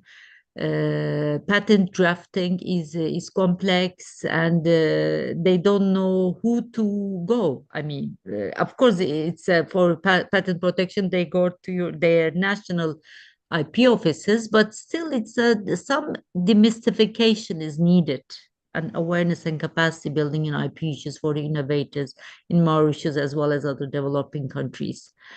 And capacity building for IP practitioners, especially for frontier technologies. They would like to, because when you talk about these emerging frontier technologies, the advancement is very fast. And usually the regulation is not easy to catch up with the technology development. It's fast, and the regulation comes after. So its capacity building is needed for IP practitioners just for this reason too. And of course, building bridges between researchers, innovators, and industry. Also, this can be an opportunity using data, digital platforms like there was a question in the morning session about a lady asked, I was listening to her question. She said that this, especially during the COVID times, the vaccine, the patents on vaccine, was it a obstacle for developing countries to access the vaccines? I mean, that's interesting because, of course, it was mentioned the compulsory licensing is always possible. I mean, in national legal systems, you can have a compulsory license, but also you can have their new different innovation systems on innovation types, open innovation or patent pools, where especially health issues, vaccines, like for example, the medicine patent pool based in Geneva in collaboration with the WHO, the World Health Organization, they established the patent pool. Like, of course, this is voluntary. So some companies, if they say, okay, this is very important, COVID is a concern for all the humanity, they put their patent in a pool and they can freely share it with the others. So I think in a more Mauritius or in other developing country contexts, if you want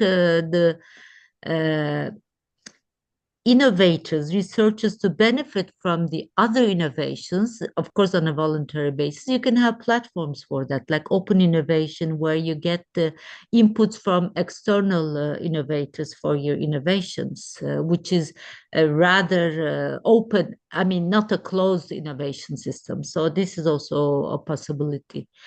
And of course, sustainability should always be a prioritization for the innovation for developing countries. Sustainability is not just, of course, it's very important in climate, environment, disaster, health. Sustainability is the key. And of course, for another challenge for developing countries is the governance of IP for Mauritius. I'm sure too. It's complex. It's not easy. And for example, government, how does government assist institutions in developing their IP policies, IP strategies, universities? It can also for private, it doesn't matter if it's small or big, for private institutions, private companies to have a basic understanding of the policy models in patenting, trademarks, or utility models, industrial design. And of course, efficient coordination between relevant government offices and research institutes. Just one example that comes to mind is like UNEP. I'm sure it's a Ministry of Environment, maybe in Mauritius, I don't know. They have sent this information on their technology needs, but that means that there is an innovation needed in this area. How this information is transferred, carried to the innovators, to the universities. So, a very important efficient coordination, I think, for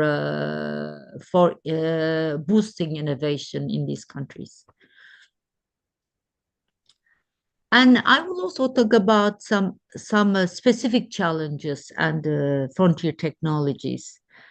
IP and looking at online platforms. This also includes e-government, e-health. What are the issues? What are the challenges? Data theft. For example, I mean, when you have your data, for example, the e-government, e-health data, was it considered who owns the data? If the others can come and copy the data, I mean, how is that considered? How is that thought about in your country? IP infringement, of course. And you need to regulate also data use, storage, and cybersecurity issues. I mean, cybersecurity is a big threat now to data security. So that has to be also considered and maybe regulated. And also, it's not just data theft, but you might be, for example, a third party may come to you and say, you did not keep my data private, and you can be responsible for the third parties for the violation of the safety of the data.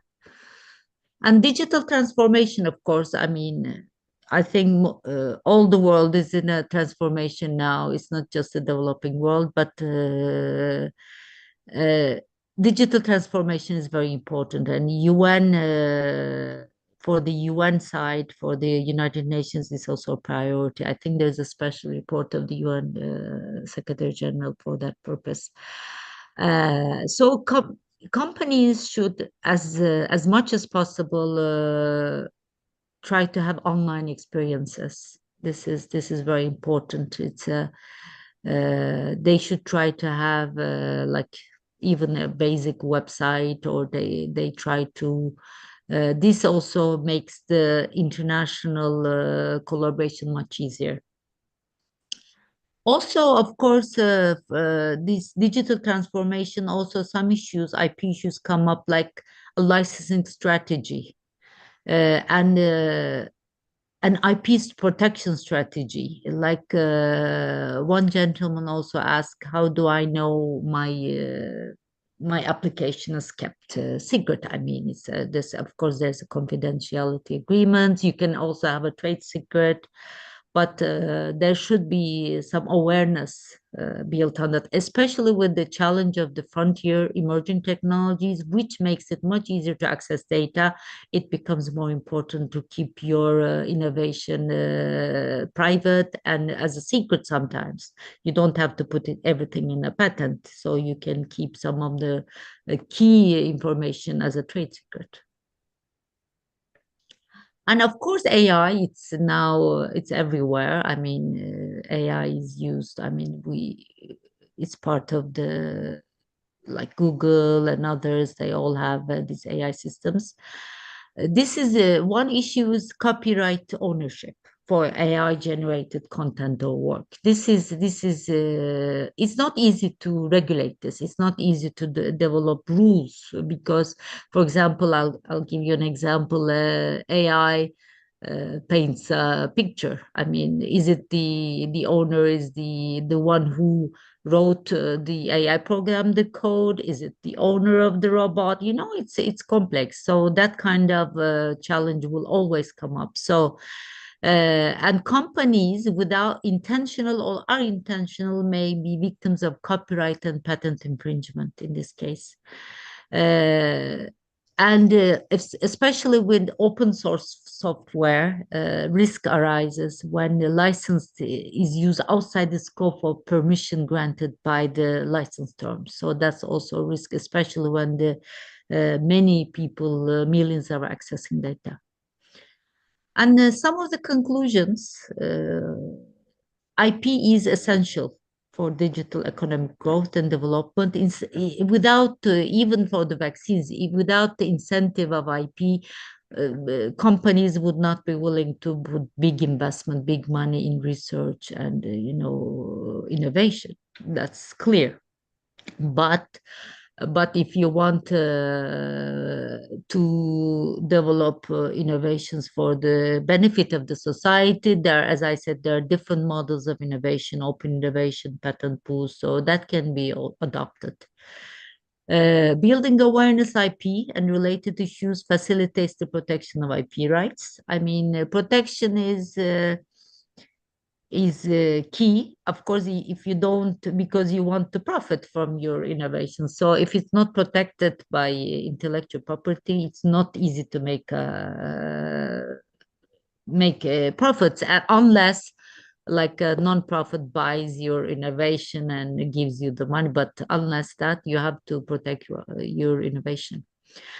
And enhancing the IP environment, enabling environment, very important. That means like good regulation, good institutions, skills with people working in these institutions with good skills, awareness, what's going on in the world, in IP, in frontier technologies. That's very important. And on the SDGs, of course, it's clearly the world is behind. I mean, more money is needed, more action items. It's still, especially in the key targets, health, education, and climate, it's not going very well. SDGs, but we'll see. I mean, if because the money that's been pledged, I think it's not all paid. So maybe sometimes the developing countries are doing more than the developed, but it has to be expedited. I mean, the action items and the developments. Digital technologies, very important for, as I said in the beginning of my presentation, very important for the SDGs. And I think UNDP has made a study on this, and they said that digital tools, technologies, and data can help accelerate progress towards the 70% of the SDGs directly. So this will be a tool in expediting the realization of the SDGs. And this is direct effect, but also 30% of the SDGs are indirectly affected by the digital technologies. This is also digital impact affects the SDGs, as I said. For example, financial inclusion, building crucial skills and knowledge, and improving the effectiveness of public and private service delivery. But protections need to be built and enforced. Inclusive research is important. Co-design the innovations, and digital transformation should benefit everyone. I mean, it's at the community level, at the education institutions. It's not just the government. It should be at the community level where access to information should be facilitated and made easy for everyone. As I said, I'll finish with, again, a summary of the positive and negative effects. These are like safety and security of digital solutions, cybersecurity, data security, and also tackling the underlying social norms that prevent from the community, at the community level, marginalized populations from engaging with digital solutions. And this also depends on the environment in the country, for example, connectivity issues or other issues. I mean, but I think Mauritius is in a good place in that regard. So shaping digital skills to enable everyone to increasing the participate in this digital economy and society. Something not on my presentation, but I would like to add. I always believe in local innovation. I mean, you can have the most wonderful technology coming from another country, but you have to still adapt it to your conditions. So local innovation is very important, even for AI. I mean, you have to look at it at a local level to adapt it to your conditions. Otherwise, it wouldn't help the benefit the society in general. So that's all. Thank you very much. Waiting for your questions. Thanks.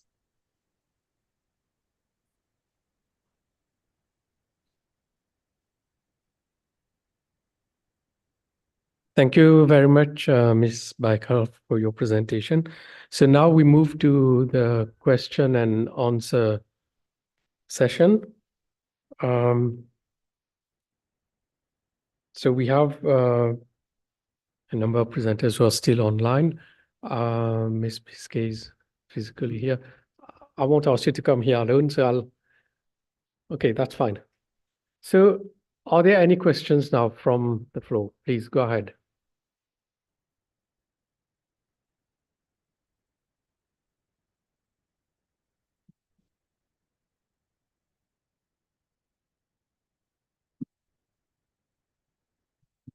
Anyone? Any questions?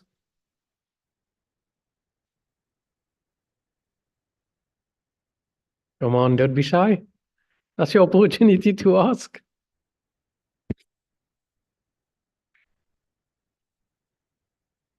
Okay, let me set the ball rolling. I've just got one question. The issue of patent pools that was mentioned. How do you balance the fact that some information that might be accessible in patent pools, but you still have the issue of know-how? The technology that's present in a patent requires in certain instances a particular know-how on how to deliver it.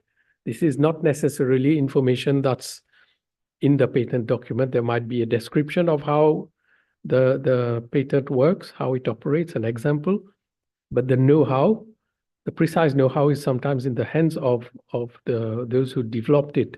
So how do you balance the fact that there is a patent pool, but then some of that information might still not be able to be put into practice? How does that work? Yeah, can I start with that? The response? Yeah. Yes, okay. Yeah. Now, the thing is, of course, for me, I mean, I worked on technology transfer in WIPO on climate change, global health, and for the LDCs. Without know-how, it doesn't mean much. I mean, what is in a patent, patent information? What is in a patent? It doesn't mean much. I mean, you have to. For me, a full tech transfer is with the know-how. I mean, unless you want to give the know-how, it doesn't. You cannot do much. I mean, for example, this happened in during the COVID times. NASA had some. They opened a file they wanted to share freely with everyone who wants to manufacture a medical device for breathing. And it was, even with the technical files, free, accessible, it was very difficult for companies to do that. So they had to have meetings for know-how. I mean, it's very difficult. So for me, it has to be, it has to come together with if you want to transfer the technology in patent pools. Of course, it's on the, again, depends on the institution. Some institutions are very conservative on sharing the know-how, but if they're putting a patent in a pool, they want to share the patent. I think know-how should follow that. So that's my view. Thanks. Thank you. Anyone else wanted to comment on this? No, that's fine. Okay. Right. Any questions now? Yes, please. Microphone.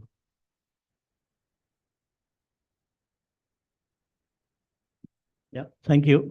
In your concluding remarks, you you said that you believe in local innovation and adaptation. So with this in mind, my question is, you are aware that the IP Act has introduced a regime of utility model, okay? The local act, domestic legislation, recently provided for a regime of utility model. To what extent do you think this regime of utility model can help in this innovation, the creation of, to incentivize this creativity and, in the SMEs and local population? To what extent it can help the introduction of this regime of utility model? Thank you. I don't know if you got my question correctly. No? Shall I repeat? Yeah, no, I understand. I mean, yeah. Yeah. Should I go ahead? Yeah. Now it's local innovation. Of course, it's for me, especially looking at the innovations that are needed around the world and also in Mauritius, like climate change. I mean, disaster reduction, disaster systems to foresee the disasters. So local, also in utility models is very important. And innovation is not just, of course, innovating from zero. It's also, for me, it's also adaptation, adapting your technology to the local conditions. That's very important. And you never you should think that, oh, innovation is I have nothing, magically I develop something. It's not like you build on other things. So it's local, and for me also traditional knowledge, how the things were done in the past. Sometimes there is that's very valuable. I've seen this. I've worked in some countries in Africa, and they sometimes, for example, rain harvesting, the way the things were done in the past, sometimes it's because they thought of the conditions, it's much more easier to manage and much more cheaper to do. So it's I think it's that should be also taken into account. So I think local innovation is key. Most of the countries is key, because you cannot that's why some technologies fail. If you, for example, I've seen technology transfers in Africa, especially, they have a technology and it's very expensive. They get it, but they can't implement. They can't use it. So it's unless you adapt it and you understand how to work it out, you cannot use the technology. I'll give an example because I've done something in solar energy in Kenya. There was they wanted to, they bought some solar panels, big technology, this a Kenyan company, and then, but they needed this digital mechanism to measure how much you use, they didn't know that. I mean, they don't have that technology. It was in Korea, and they have to start it all over again. So much money spent, so many people working on this. So it's you have to think of the local situation. And if you don't have, for example, good connectivity in your country, you cannot go and say, oh, I want digital access to digital platform, e-government in my country, if there's a connectivity problem in some of the least developed countries. So that's you have to look at your conditions and identify the technology. Not to get the most advanced technology in the world and get it in your country and try to implement it. You look at the conditions and adapt it first. And adapting the technology teaches a lot to innovators. I mean, we learned about this in COVID. Many countries in African university, they did their own medical devices. I mean, which were good for their own conditions, for their own hospitals. For example, there was no oxygen entry in the walls in African hospitals. They bought some devices, medical. They could not use it because there's no oxygen pumping. So you have to look at your conditions and adapt. So I think that's the key. Thank you.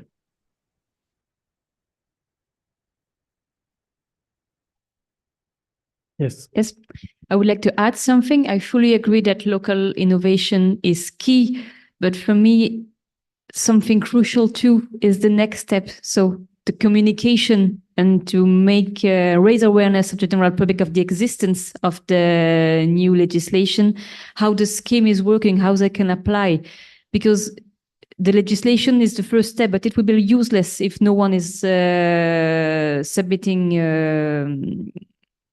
If there is no applicant.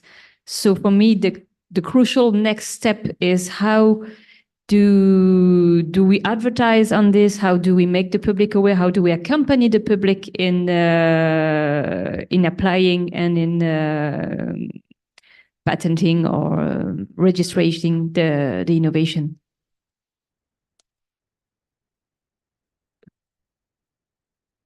Thank you. Is there any other question?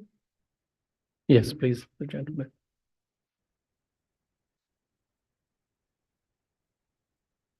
Yeah, I would like to know if WIPO is currently working on AI-generated content and how to protect that.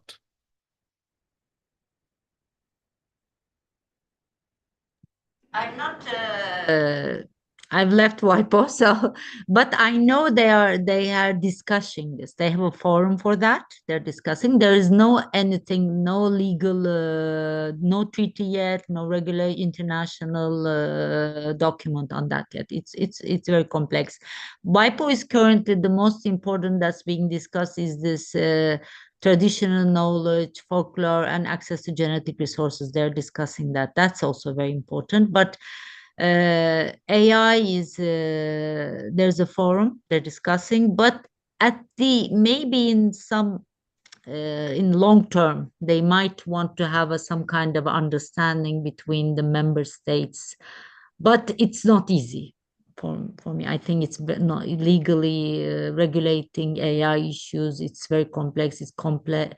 It's copyright, patent, and of course it's a transboundary issue. I mean, it's not just like because patent protection is territorial. It's in a country, but that one AI will be different. So, but it is being discussed. If you go to WIPO website, if you look at the AI discussion forum, you will see this the information.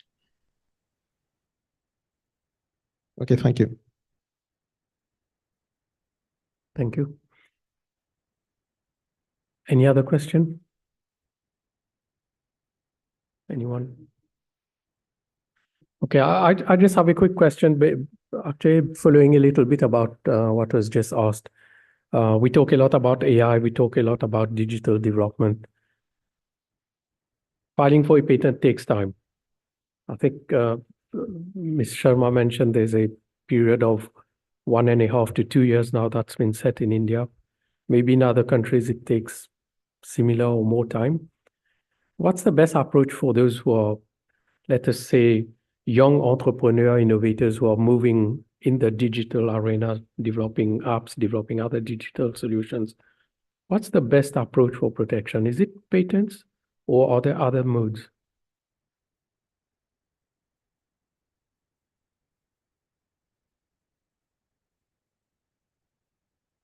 This is a difficult question because it will depend of what kind of technology they are working on.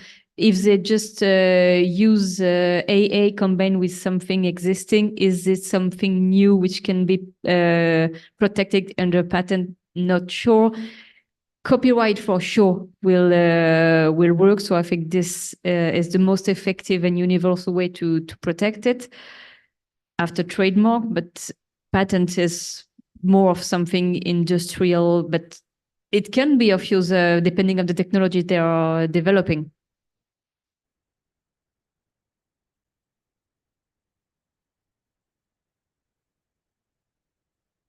Okay. All right. Okay, well, is there any other question? Yes, please. Gentleman over there, third row, fourth row.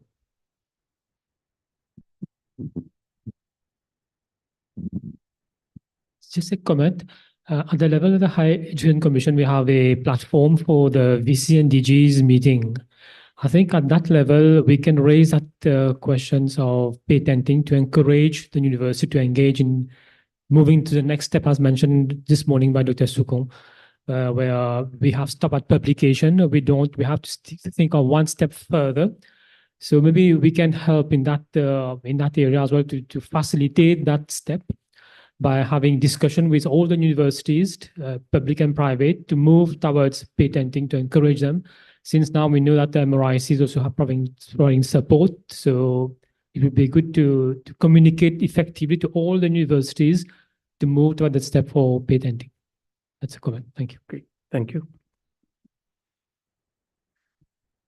Okay, so if there are no more any questions, then I think we will bring the discussions to a close now. I'd just like to make a few closing remarks. So just to recap a little bit on what was discussed during the day's discussions. So we had the benefit of understanding the links between IP and the SDGs, the incentives, and the intensity of use of IP, especially the picture that was portrayed for the Indian patent system. We've also understood a little bit about the USPTO and the type of support that's possible to be made available to different stakeholders, researchers, inventors in Mauritius, either through capacity building or training programs or other forms. We understood a little bit more about entrepreneurship, IP and SDGs, and the relationship between innovation indicators and how to address some of the gaps that have been identified under those indicators.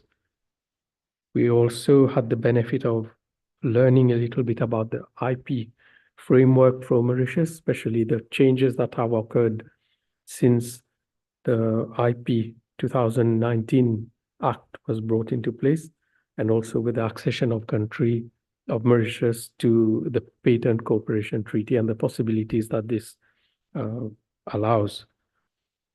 We also heard about the issues to be addressed and challenges in developing an IPR policy, especially institutional policies in the educational arena.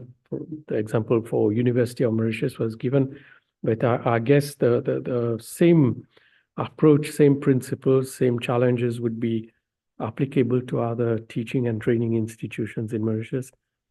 And maybe at the back of this, there should be also probably guidelines or at least some framework for a national IP policy, maybe not only for educational institutions, but even those other stakeholders who are engaged in intellectual property, at least to have some indication of what sort of policy to adopt. We also understood a little bit about the strong relation between trademarks and the SDGs, their use in business, in marketing approaches, the limitations, and of course, the alternatives that should be considered around those. It was interesting also to hear about innovation and research for social benefit and how to balance the issue of IP and providing access for social benefit. I think that was a question that was raised earlier during the sessions, and then we saw some examples of how there are innovations they do benefit from IP protection, but still there is that element of making it accessible for social benefit. We also heard about the range of instruments and measures to support innovation, commercialization of IP, and so how to go about this.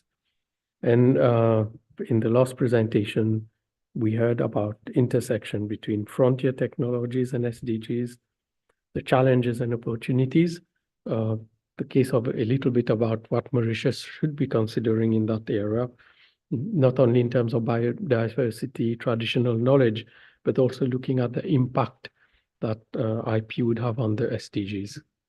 So I would like now then to bring the session to a close. On the behalf of MRC, I would like to thank all the participants, thank all the speakers, both who are in presence here and those who are following us online, for having given their time to participate and share their experience and knowledge on this interesting topic, especially, I would say, a very challenging topic on IP and SDGs, because SDGs is such a wide scope. So once again, thank you very much. I would like to ask whether the Executive Director would wish to say final few words.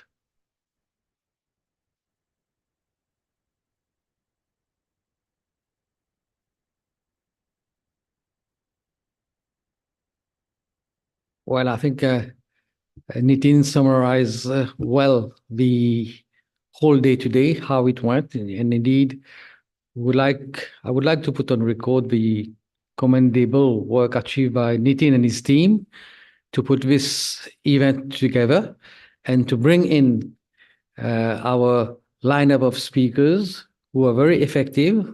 I've been listening you with attention in the morning, since the morning. I'm not an IP person, I'm a biochemist, but very interesting because it converges with what we do in terms of research and innovation, and indeed very useful in all the fields that we touch, what we brush upon.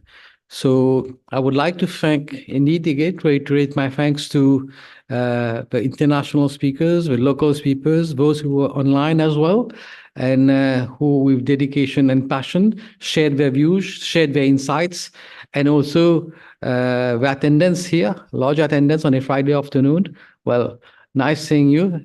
I won't be long, I won't be between the tea and you. And indeed, again, thank you, Nitin, for putting up this excellent program together.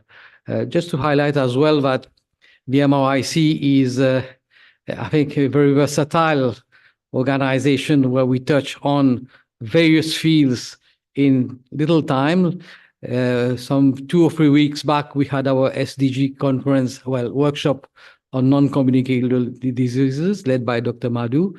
Last week, we had our 2-day intensive conference symposium on space. This week, we're having this IP, and in 3 or 4 weeks, we're going to have our National Innovation Challenge Award.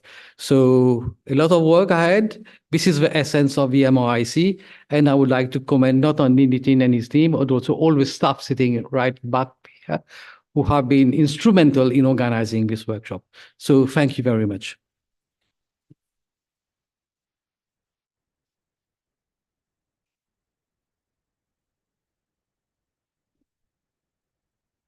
Yes, and just to answer a final query, all the presentations will be made available on our website, and the event has been recorded as well. Thank you.